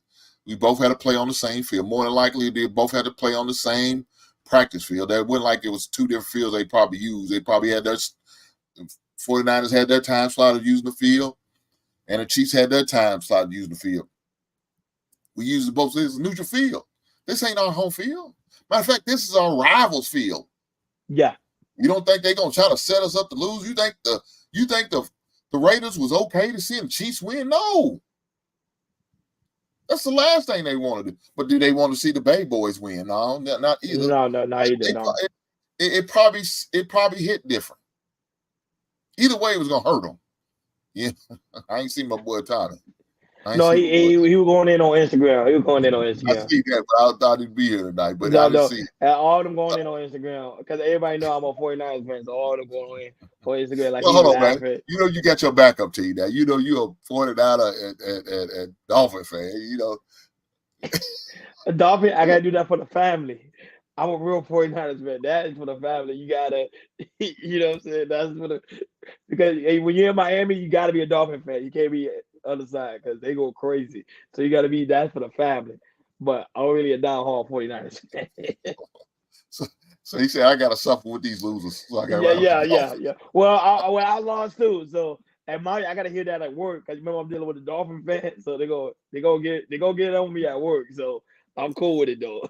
So I gotta have the same conversation at work. So I'm like, I'm preparing myself like, don't get emotionally involved. You already know your offense because everybody gonna say the same thing. They're gonna be like, your defense played amazing. Your offense didn't lay it up. That's why everybody gonna say it's nothing else you can say. You're gonna be like, guys just didn't close the game. You're supposed to close the game. Yeah, I mean, and you know, and Roddy, you said it best. You got at the end of the day, you got to close the game, man. You got to close the game. Mahomes closed the game. I got to give him that. That's why they call him the GOAT because he closing the game. LeBron closed the game. You already know Tom Brady gonna close the game. Shanahan just can't close the game. And they talk about should we get another coach? I don't think so. I think he just got to learn how to close games. Yeah, I mean, that don't make sense, right? I mean, I think the Philadelphia Eagles made that mistake and let Andy Reid go because they thought they should get a new coach. And we see how that turned out for Philly, right? I mean, now, of course, they end up winning one. Yeah, they did. Mm-hmm. But Andy won more. Yeah, way more. Yeah, he did. He won more. Andy got 3 titles. 3. Philly, that could have been y'all if y'all had been patient. Yeah. But that's we just can't close it. That's part of life, man. That's part of life, man. Yeah, but I got my tears. Don't worry. I cried, and I said, because I really wanted my T-shirt, man. I just want that T-shirt so hard. I understand. I know. Ron was ready to get his championship T-shirt. He had it on order. He had it on standby right now. You feel me? I got my Miami Heat T-shirt. I'm going like, yeah, I got my 49ers. Nah, it ain't happening. Ain't happening. We just can't finish. It is what it is. But but for some reason, people are still buying their merchandise. They say their merchandise was the most high-selling merchandise this whole year. So people gonna continue to buy 49ers merchandise. I mean, I can see why.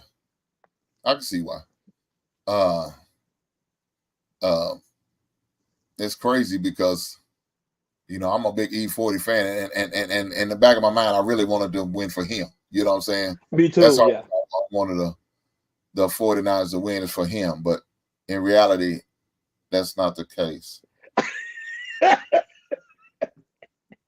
Hey, E40 was hot. E40, because I follow E40 on Instagram. He was hot. Yeah, I understand it. I understand that definitely for sure. My man said, after you said, "What's up, man?" You know what's up? Kansas City Chiefs, what's up, man? They the talk of the town right now. They the talk of the town, and I'm still trying to figure out why Lamar won the MVP. Let me ask you this, Ron. Do you know why Lamar won the MVP? He beat the 49ers on Christmas Day. That's why. So that's the only reason why he won it. Not other than that, he did nothing. You don't think other than beat the 49ers? No. He's a playmaker. But I think when it came to the final championship between him and Kansas City, he didn't do what Lamar does. I was telling you about. I think at the end of the day, I think it was supposed to be 49 versus B more. I was telling that for the longest. I was telling my homeboy, I was like, yo, I think it was gonna be 49 versus B more because B more was it was something special. But when they lost Mark Andrew what was it like? I think during the regular season, and I was like, and they say he was coming back. I was like, oh yeah, they got it in the bag, but they didn't even use Mark Andrew 100%. So I knew like, oh damn. But Lamar is special. He's a special guy. But when you look on stats, a lot of people say Brock Purdy or McCaffrey deserve MVP based on the stats. I'll give you one better. Josh Allen had better stats than him. Dak Prescott, what? You're right. Had better stats than him. You're right. But neither one won the MVP. But let's be honest. Who's really in Baltimore besides Mark Andrew? Even though they had Odell back, but Odell didn't really do anything. Oh, remember Zay Flowers is a rookie, I think. Rookie? I think he's in the rookie's contract, I think. I believe so. He's not. Yeah, it was only his first year. It was only his first See, year. they don't have anybody. See, but we say that, but we look at Mahomes' situation. How much difference is that?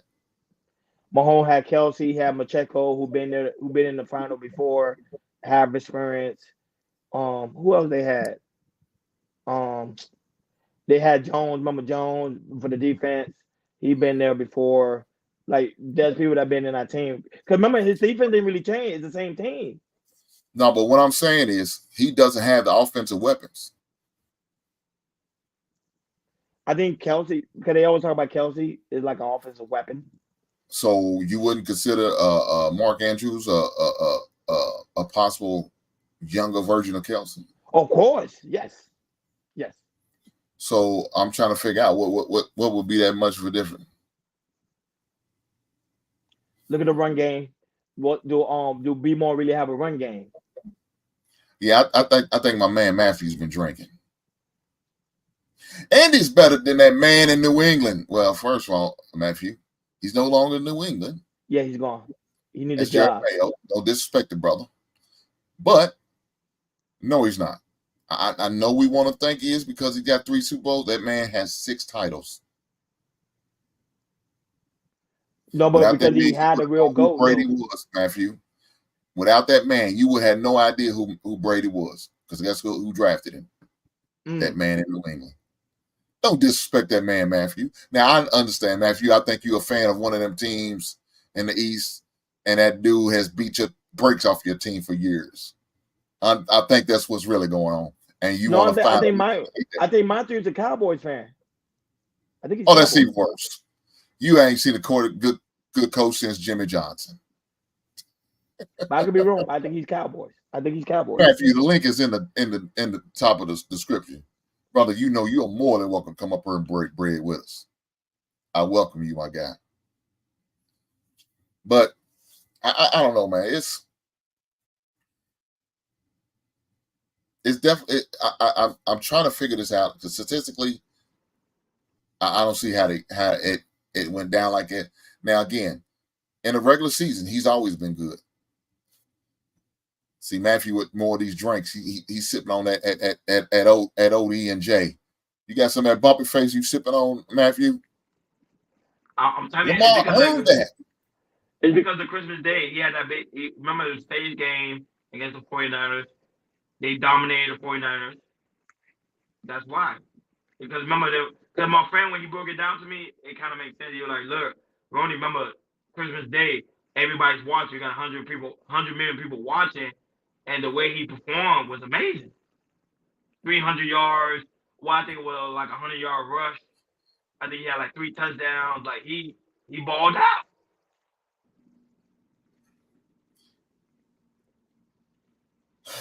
So you only need one game to put you over everybody else. That was Richard Sherman. That was his debate on Undisputed, and they were like, "It seems like it, yes." Yeah, that don't make sense. Ron, I can't accept that. I agree with you, but because it's a collective. Yeah, you know what I'm saying? It's not only what you do as an individual, also what your team does. All right. And again, they tied for the record. The 49ers and Baltimore had the same record at the end of the season. They had the same record. Now, of course, the tiebreaker, of course, went to Lamar because he beat them head to head. Which I would say they dominated that Christmas Day game. I'm not gonna lie, they embarrassed the 49ers at their home. Which I always tell people 49ers doesn't do well at home. I don't know why. 49ers just don't do well at home. I never understand it. But they did a good game on a major stage. Christmas Day, that put him on the map. That's why he won it. Well, he got it. Because to be honest, I think it was either Tyreek Hill or McCaffrey. Because you see, McCaffrey didn't stop. Mm-hmm. He broke so many records. Tyreek Hill broke so many records. So it's like, to me, they deserve it. Yeah. Well, and I think if Tyree didn't get hurt, he was on his way to get 2,000 yards. Yeah, I think so too. You know, unfortunately, he got hurt, and it, you know, kind of hurt his MVP type run. He'll get it next year, though. He'll get it next year. Yeah, we'll see. Yeah, I don't know. Will he? I mean, is Tua going to continue to be around? Because right now they gotta make a decision on him. I ain't gonna lie. If they let him go, I think Kyle Shanahan gonna get him. I think he gonna stay. Hold on, Ron. Are you breaking news right now? Are you saying y'all ready to turn the page on Brock Purdy and go after Tua? No, because they say not they gonna go out the Tua. I think they'll have him like a second string quarterback. They will have him. Kyle Shanahan will get him. I promise you, he will get him. Because remember, Tua got an arm, even though it's not that exact, but he does have an arm. So hold on, you talk about a guy that took y'all to the NFC Championship game twice, as well as to the Super Bowl, and could have won. You think they're gonna turn the page on that man? No. I'm not saying that. I think they're gonna make him a franchise quarterback. I don't think he's going anywhere. I think he's gonna be a franchise quarterback. I think he's gonna be like a second string quarterback to Brock Purdy, like a second string. Oh, so you think he's gonna be the backup quarterback for Brock? Yeah. Why would he sign with y'all and he could probably go to another team and start? But he might want the ring. Man, people want rings, man. So hold on, Ron. This is only be his, I think, fifth season. This season coming up, fourth or fifth season coming up. You think he's ready to settle and be a backup just to get a ring? All right, let's be honest. Let's be honest. Where in the league will take Tua? Let's just be honest here. Who would take him? The Bears ain't taking him. You know that. Y'all not taking him. No, we don't need him. Thank you. The Chargers ain't gonna take him. But let me say this. Go ahead. You got teams like Atlanta. You got teams like the Commanders, the Giants, Minnesota, the Raiders, the Broncos, the Jets. The Jets got remember they got Rodgers. Yeah, his time's come and gone.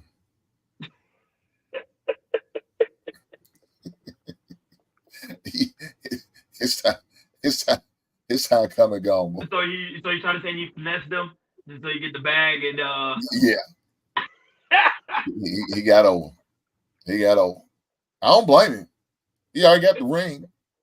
Just collect that check from here on out. Yeah, there's probably about 15 teams right now that need a quarterback. Now, a couple of them are probably in denial, like the Jets. But they need a quarterback. I don't see him go. And so, Tua could go to one of those type teams and flourish. I think he needs somebody to coach him, and I think that's what I think he go. I think he won't mind. But I'll never know. You never know. But Brock Purdy gonna be a franchise quarterback. I don't see him going anywhere. I think he's there. I think he's there for good. So, and they really like Brock Purdy a lot. They confident. Like they try to make him like Steve Young. So I don't think he's going anywhere. Cause they like his attitude. They say he seems like he's just like Steve Young. Same attitude. So I don't see him going anywhere. I think y'all got a steal in Brock Purdy. Yeah. Purdy. Let me pronounce his name right. I think y'all got a steal with him. Last pick of the draft, you definitely got a steal. And then you got this brother right here who's gonna keep defending my man Lamar, but it looks like he's in the bathroom with some shower curtains behind him. My man Matthew. You need to stop hanging out in the bathroom. You need to start hanging out in the bathroom with shower curtains behind you. You talking about, man? I'm in the. You talking about? I knew you was. I was just bullshitting. I was gonna say, Dad, you trying to take shots? All right, I got you. So hold on. I asked a question. All right. I said, why does Lamar Jackson deserve? Man, you might have to turn your TV down. Can you do that? Oh, my bad, man. I'm tripping. My bad, man. I be talking about people that do this. and you doing it. I know, right? My bad, man. We turn this Now, fan but up. the question is, why do you think Lamar Jackson deserves the MVP? I mean, it's obvious. You let it know in the chat that he did deserve it. Okay, number one, this is how I look at it. It's a player's award, in my opinion. It's not a team award. But the writers and ESPN like to make it seem like it's a overall team award, the way they put it. Only quarterbacks seem to win. But if they're gonna play it like that, I look at it like this. Every time he plays, he's making spectacular plays, making good throws. So that plays into the appeal factor. Then you got to mention he's winning. A lot of times they're winning because of him. That's two.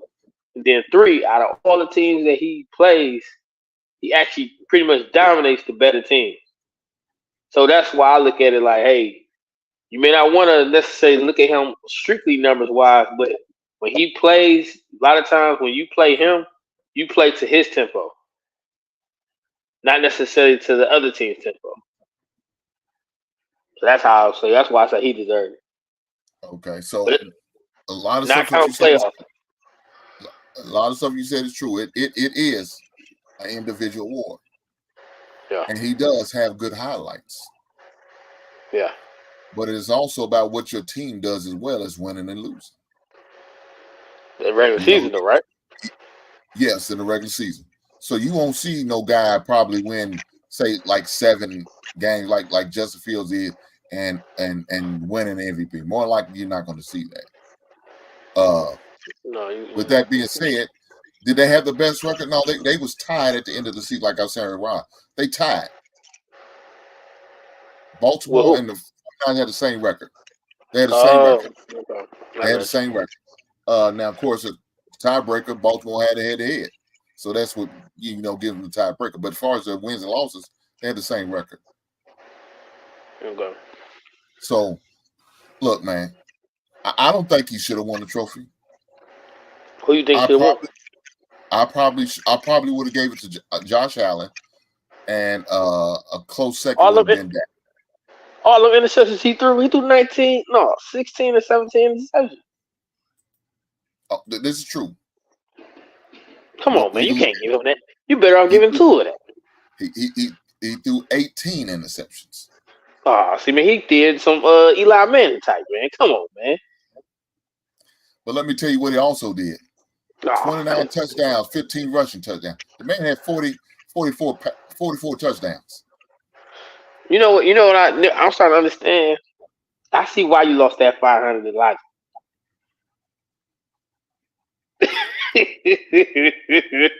So now you're gonna remind me of that day I made the foolish bet. Is that well, if you taking shots at my shower curtains, then I'm taking shots. Shout out to the shower curtains.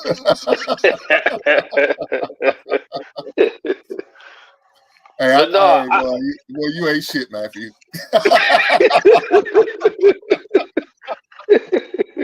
Hey, boy, the funny thing about it, let me tell you a story about it. I was so goddamn mad when I had to see that man at $500.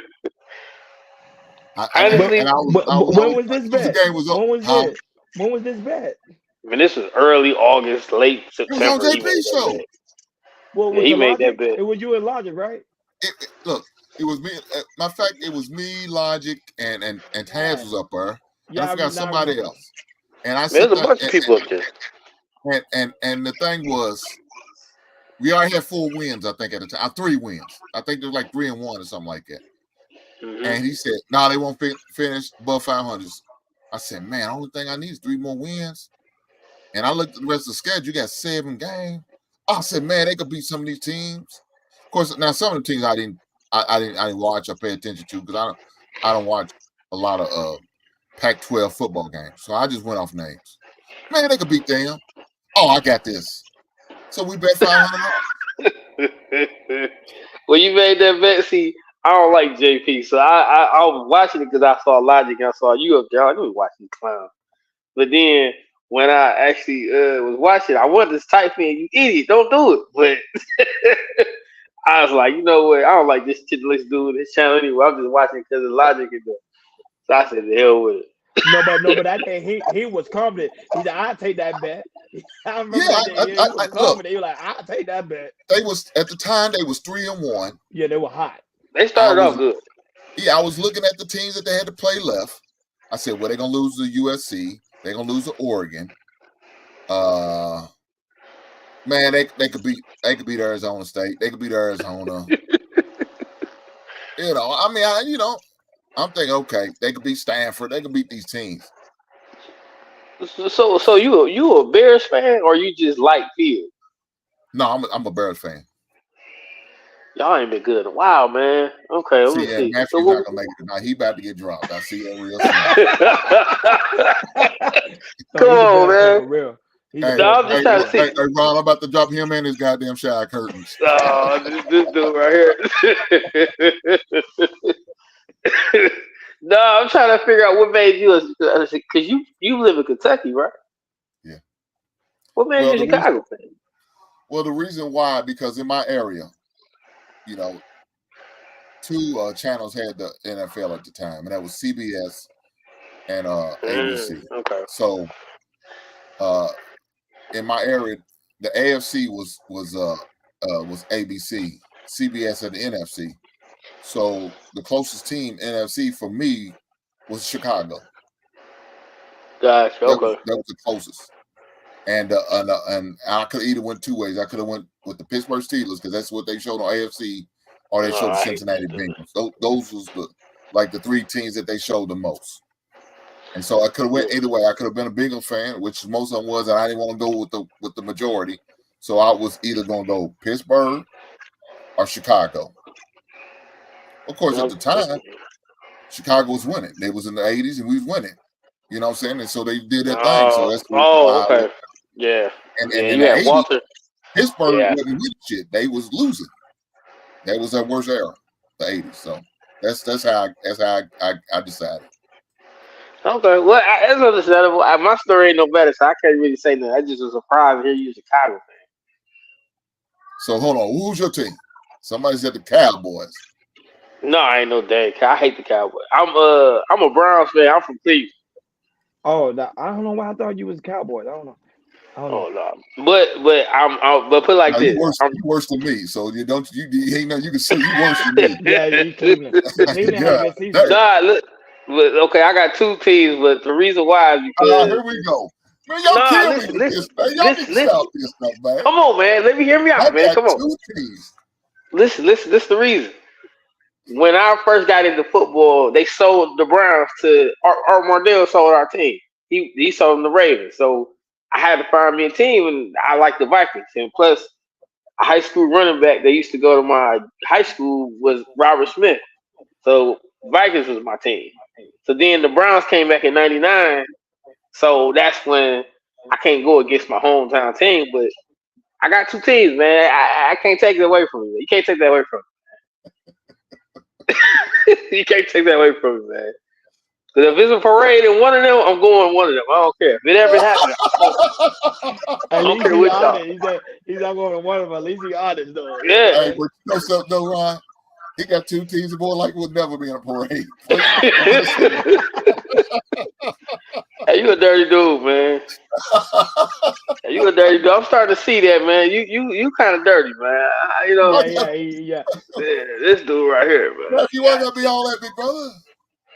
Huh? Why gotta be dirty, man? Why gotta be dirty? Yes, man. I noticed that you go on panels, you bully the softer guys, and then when you come in, you taking shots at teams. Yeah, I see how you is, man. I see how you is, man. Ron, he heard. Ron, do you believe this? Do you believe that I'm a bully? He said I'm bullying. I only see the only person I see you bully is Jay Press. That's the only one I see you bullying. Nah, he bullied UT. He bullied 10-15. Who else he bullied? He bullied a bunch of people. Some other guys. I can't remember their names. You need to stop spreading these false allegations. I don't do these guys like that. But this is where I really came up though, because all this Belichick talk. Come on, let hear me out when I say this. Okay. Now, why do you think Belichick is to get the rings? We talking about coaching. Why you think he is better than Andy Reid? Not the greatest of all time, but better than Andy Reid. Well, I said it. Without Belichick, you would have known who Tom Brady was, right? Did he draft him or some other guy? No, he drafted him. But Tom Brady ain't even start for Michigan. You're right. But You know what Belichick? You know what Belichick good at? He good at coaching average talent. Yes. But he can't coach greatness. That's not true because he did it with Tom Brady. Tom Brady I'm not saying he ain't great, but take Tom Brady off that team, Belichick ain't too much worth for nothing. He had that one good year with Matt Castle, and he had 3 games with Jimmy Garoppolo, whatever his name is. Other than that, he ain't proved nothing. You gotta think he was in Cleveland first. He's sorry. I know how sorry he is. Then he did take us to the playoffs. Man, you can't go by that, man. Hold on, man. You can't. Man, when you count him in Cleveland, you talking about a time where it wasn't like he stepped into a winning program. Anytime you hire a coach, you're not stepping into a winning program. We already know that. So now you got to build up, right? And the year,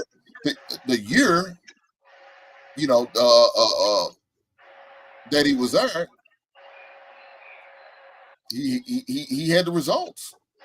That 1 year in the playoffs, he had results.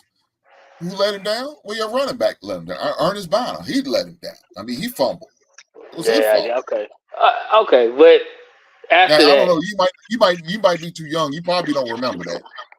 No, I remember my father never stops talking about it. Okay. But as far as like what he does as a coach, like I said, okay, you ever met a coach? Because you played college football, right? Mm-hmm. Have you ever met a coach that can get the most? It's almost like how Stevenson from the coach from Boston could get the most out of average players, but he couldn't really do nothing with real talented guys. Mm-hmm. He couldn't make them better. He can make a guy like that's a C average. You can win some games with them where you go, oh, they are a formidable team. They play together. But if you got a bunch of good players, he don't know how to coach to them. He just know how to make sorry guys average. You see what I'm saying? And you think about it. Look what Andy Reid did. He had Donovan McNabb, he had Vic, he had Alex Smith, and he had Patrick Mahomes. Now he been in the Super Bowl before he met Patrick Mahomes. He was doing stuff before. He been making teams good before. Belichick greatness started with Tom Brady. Don't get me wrong. He coached. You realize he coached that team, and Tom Brady wasn't who he was then, right? He won 3 Super Bowls, and the MVP of the Patriots was the defense and a kicker. You realize that, right? Okay, so he won. Super Bowl, Tom Brady didn't throw a touchdown, and they still won the Super Bowl. He won off a great defensive scheme against the greatest show on turf. I give you that. Coached that defensive scheme? Who you think coached that defensive scheme? No, I give you that. I ain't saying he not a great coach. He's just not better than Andy Reid. That's my position. Because you got to think, Andy Reid lost to Belichick. I give you that. But in the same respect, he lost to Tom Brady, and Belichick, not necessarily just Belichick. And if something Tyrone said, McNabb folded. So Andy Reid might have one before he got to. I think Andy Reid. I think Belichick hurts you. I think he hurts you somehow, some way. It's obvious. Yeah, don't get me wrong. And you still feel bitter about what happened in them 3 years, and that's okay. That's okay, man. I'm here for you, my brother. I see you a curveball thrower. What are you talking about, curveball? What? You a curveball thrower. I see now. You don't. I'm gonna tell you. This is what you wish. You wish that did the same thing that he did in New England, but in Cleveland. Unfortunately, your owner sold you out. Your owner sold you out, sold the team, And Belichick was forced to leave Cleveland. It wasn't like he wanted to. He was forced because there's no longer a team there. So what is the man to do? Well, okay, maybe you can say that, but okay, back to what I was talking about.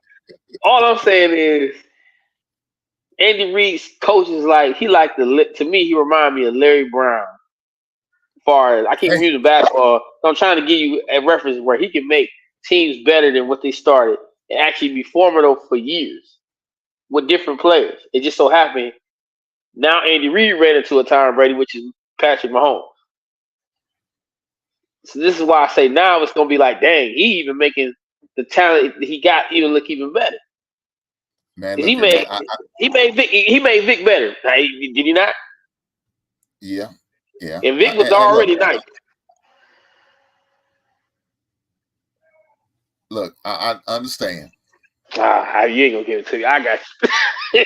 Look, I understand, man. Look, I can't. And the reason why I can't say that because this man got 6 titles, and I know you said that. Said he had Tom Brady. Why you want to go to that, man? It ain't always about that. But again, Tom Brady wasn't always the Tom Brady that we know. I give you that. Right? That's the difference. The Tom Brady we know now. Okay, cool. He wasn't always like it. He was still that 6th round Tom Brady, right when they got him. And if it wasn't for him, Drew Bledsoe getting hurt, Tom Brady wouldn't have played in that game. He wouldn't have had that opportunity. But guess what? Bill Belichick also had foresight to see, okay, this young boy, he can help us. He can help us win. So the old cliche is injury shouldn't take a man's job. But I can't let this young boy not go without and let him play. So you know who I want to give credit to that a lot of people don't like that. I'm gonna give the credit to McDaniels and Charlie White. Oh, so now you gonna give it to everybody but the head coach? Well, you ain't shit. Look.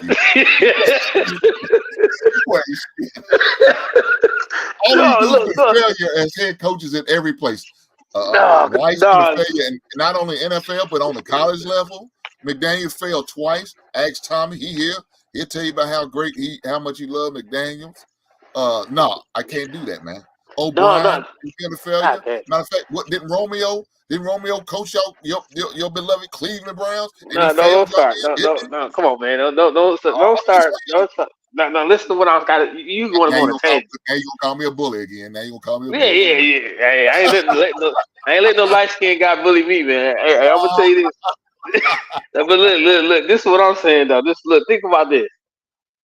All the styles that they run their offense with. This is why I say give these offensive coordinators credit.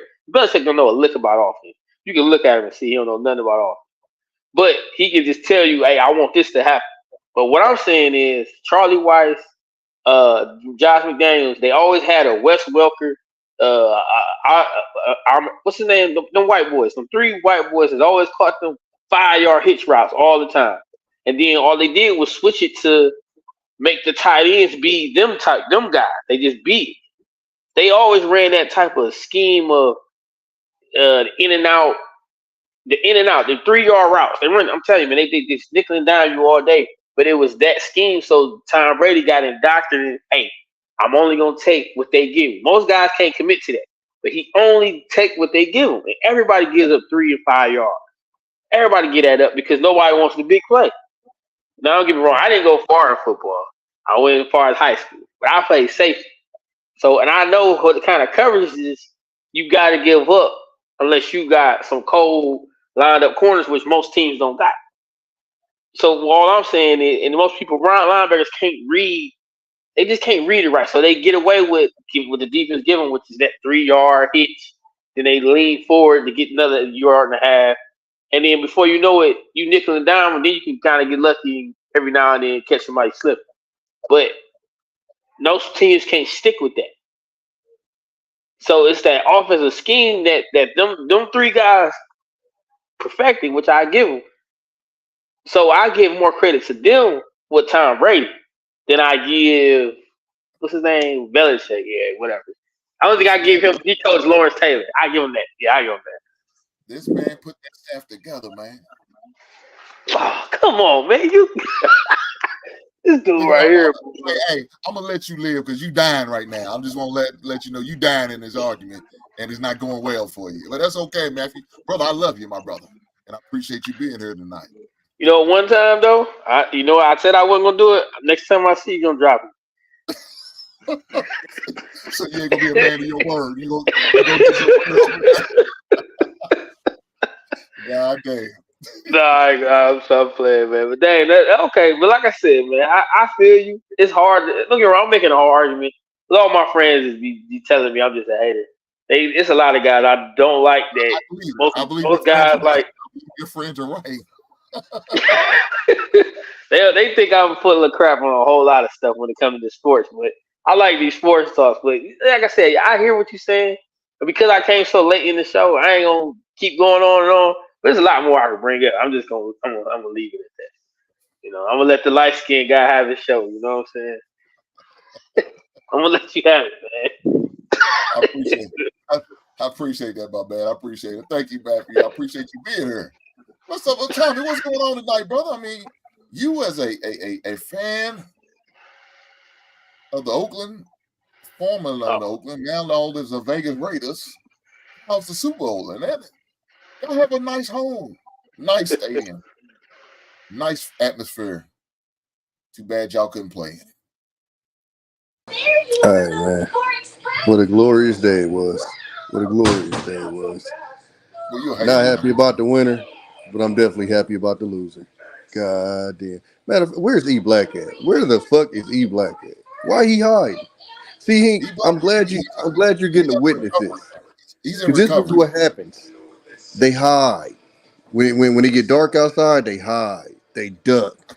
Them flags start coming down. Them shirts start coming off. Them hats start getting tucked. That's what they do. Well, hold on, Tommy. I can't let you, because Runner Up Ron is up here supporting his team. He is. He's good. Governor Ron ain't got to deal with a nigga like me. That's why. I'm gonna tell you right now, I'm on my family's ass. These niggas don't want to answer phone calls.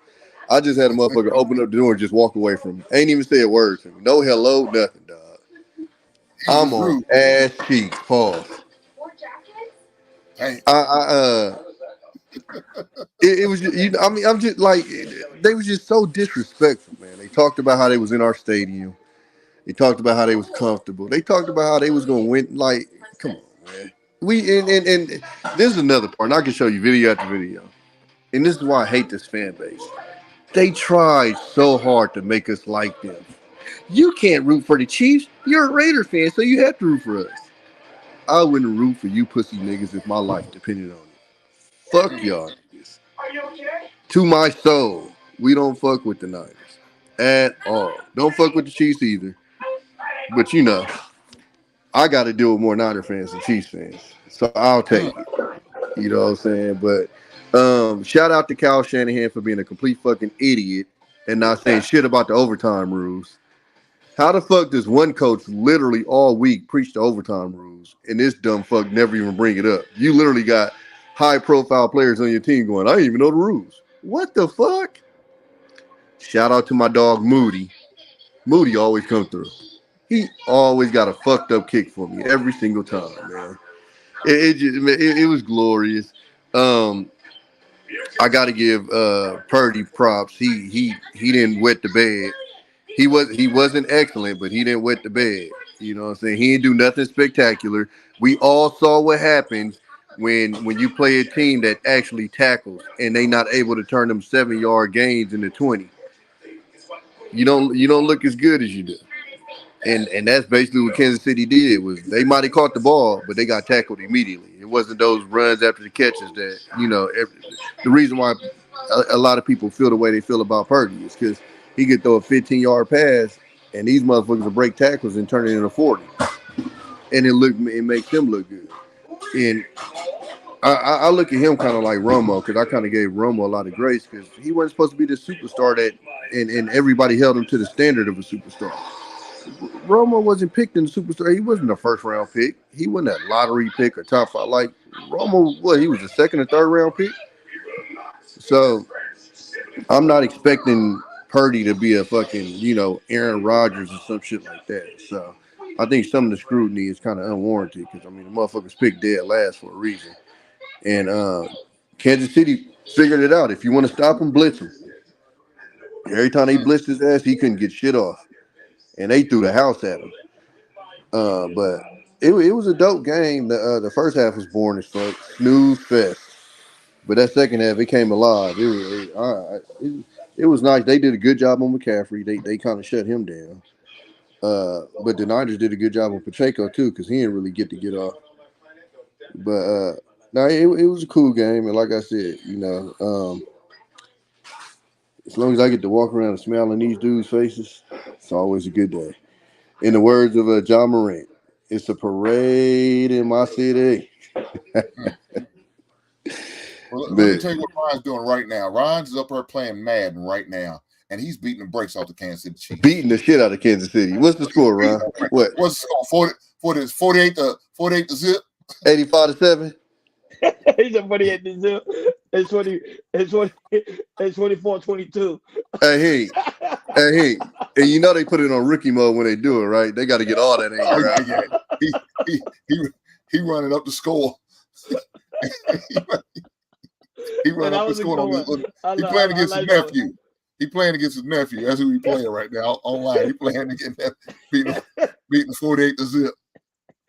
Talking real bad to his nephew too. He said, "Well, I can't beat the real Chiefs, so I can probably go beat the Chiefs online."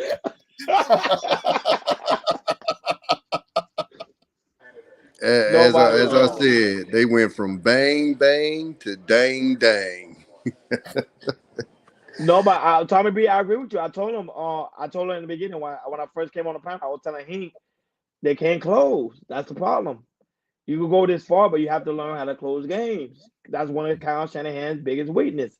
He cannot close, and I think he's gonna always be in this dilemma. We're gonna go to the bowl year after year after year, but we're not gonna close, and then people just gonna get tired. They're like, okay, it's time to get rid of him. And I don't want that to happen.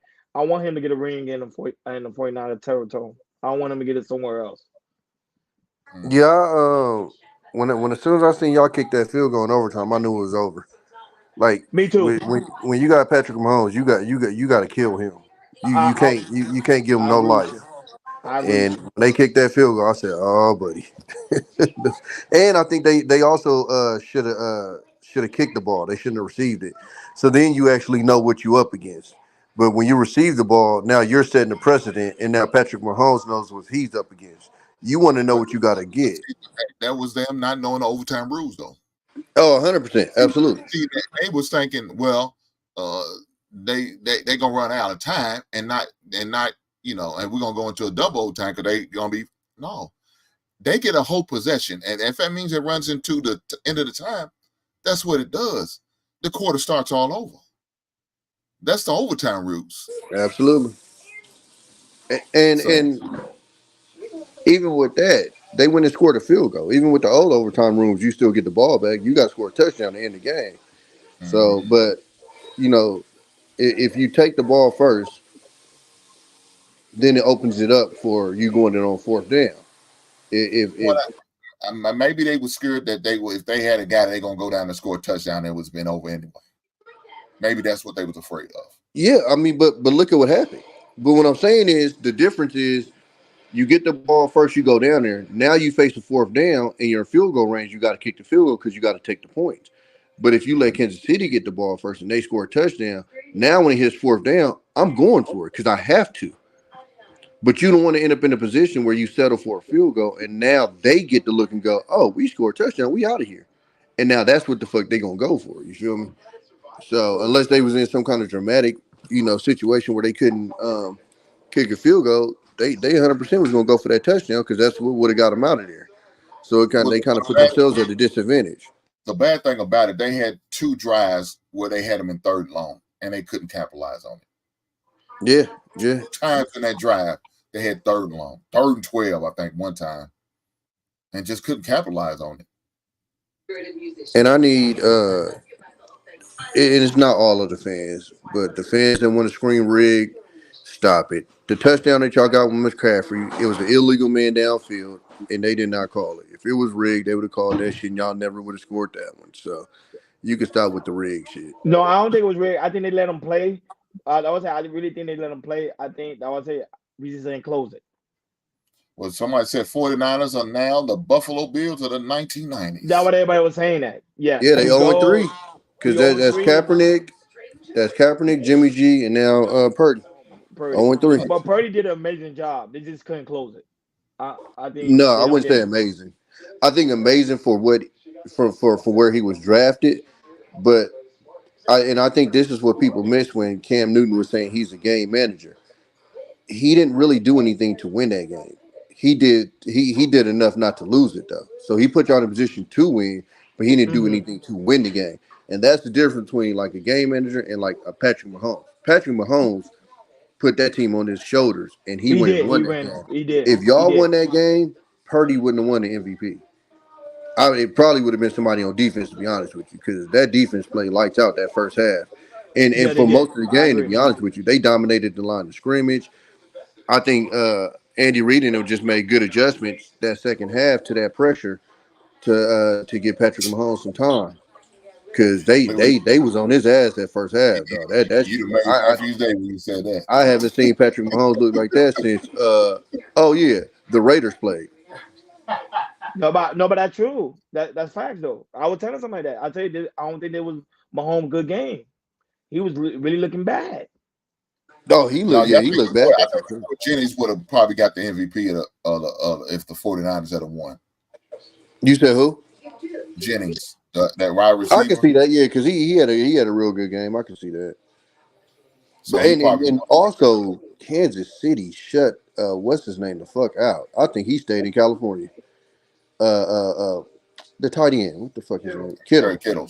Oh man, shut him the fuck down. I mean, just absent. Terrible game. So and then that's another thing too is people sleep on Kansas City's defense because they got Patrick Mahomes. It's no different than like with the Warriors. When the Warriors were winning them chips, people didn't realize that the Warriors had one of the number one defenses in the league. But because of how the offense was, everybody just focused on the offense. Same thing with the Bulls. A lot of these teams, when you have a good offense, you tend to ignore the defense. And the great part is Kansas City offense wasn't even that good this year. But that defense played lights out all year. Like that defense, and especially them corners, they probably got the best group of corners out there. Them motherfuckers cover. That makes sense. That definitely makes sense. Matthew's happy that you speaking so highly of Andy right now. I mean, you know, I don't know why he has a crush on Andy, but you know he does. Oh yeah, one thing I say he was wrong about. You said great players, but Gronk was a great player that he coached up. They've had when Randy Moss came, they went undefeated. So it's not like great players came over and they just like disappeared. A lot of times, great players didn't stay there though because they didn't like to pay. So the only one that would get paid was Tom Brady. But I think Matthew has realized the errors of his ways, and he understands. Wes Welker, I don't think would have been the player he was if he wasn't in that system. I think we know the real reason. He's still mad about the Cleveland thing with Belichick, and I think that's the real reason why he said. And I hate the Patriots. Trust me, I probably hate the Patriots more than he do. But I'm dodging me. I just real is real. The guy not only took a controversial wide receiver in Randy Moss. Oh, my man tapped that on. Oh no, Matthew, come back. He not only took a controversial receiver like in I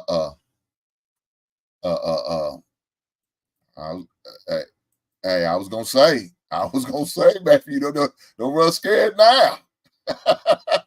But he took a controversial receiver like Randy Moss, and people forget about Corey Dillon. Corey Dillon was a handful to deal with when he was with the Bengals.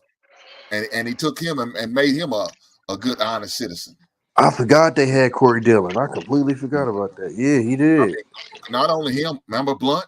LeGarrette Blunt? Yeah, LeGarrette Blunt. Yeah, that's true. Factor. So he had a few controversial type players that for some reason he had to turn around. Man, we got to remember Varber, one of his best linebackers. He didn't draft him. He came from the Colts. Do a free agent. So you got a few of them players, man, that he had to make the way out of no way. look here, man. I understand that you don't like Bill Belichick for whatever reason, Matthew. We're not gonna hold it against you. Hey man, He was a great coach. Just like y'all doing these panels, I'm not conceding none of this. I see. You gonna fight to the end. Matthew said, I'm going out swinging.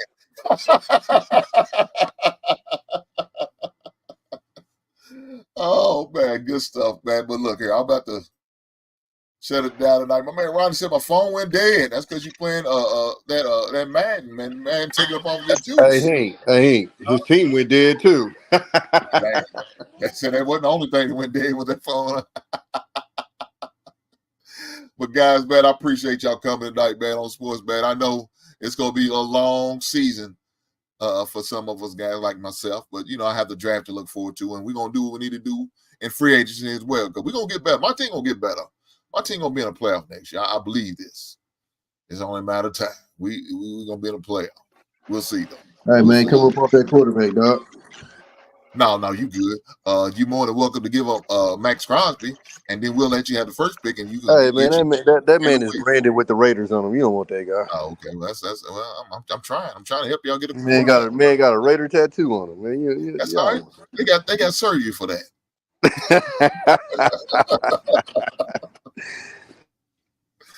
Oh man, good stuff. Matthew, you got any closing words for us, big brother?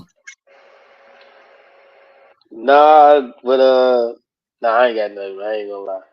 You finna take another shot at Belichick. I know what you're about to do. Y'all about to take a shot at you too, man. But I couldn't think of a good one.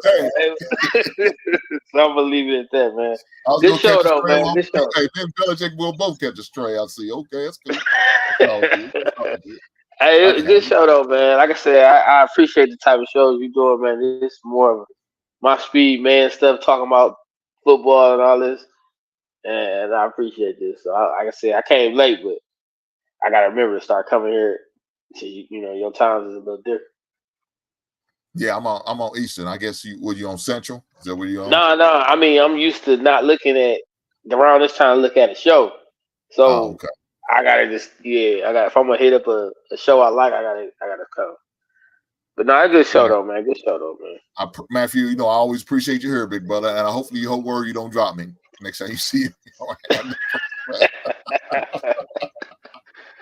Nah, man, you good, man. I told you I wasn't gonna do it no more, so I'm good. You did. All right, big brother. I appreciate that. Tom, you got any closing words for us? Man, I just wish E Black was here, man. My bad. That's my. I'm hopping on the bike. What we got going on? You about to take the bike out? Yeah, hopping on the bike, about to go put him up. But listen, I'm just glad that them dudes across the bridge ain't win. That's all I'm saying, man. You don't even understand the amount of trolling I would have had to receive if them dudes would have won. So, you feel me? Like I said, I didn't have a. It was a lose-lose situation for me, but I'll take this loss better than the other one. Because man, I'm telling you, boy, my family, friends would have been on my ass, and it's just good to see them depressed right now. I'm not gonna lie, man. Hey.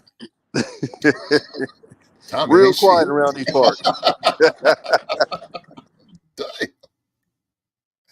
Oh man, all right, fellas. I appreciate y'all coming through, man. I'm gonna catch you on the next one, right on? For sure, big dog. All right now. All right. Well, guys, man, look here. Another great night in the basement, man. I appreciate everybody who came out rock with me. I appreciate everybody who rocked out with me. This Wednesday, Valentine's Day. Yeah, man, y'all make sure y'all get y'all loved ones something nice, man. Go take them out to eat, cook a dinner. Get them some flowers, some chocolate, some edible arrangements. Well, get them whatever they like. Do that for them. Make them feel special. You know what I'm saying? I will not be doing a show this Wednesday, but next week we will back at it like business as usual. So I want you guys to enjoy your Valentine's Day. Enjoy your loved ones, your significant others, your lady, your man, whatever the case may be. Enjoy each other. Have a great weekend. You probably more likely see me on another show. Come tomorrow. Definitely I will be on King's Talk, rocking out with these guys and doing our thing. So until then, I will see you guys next week.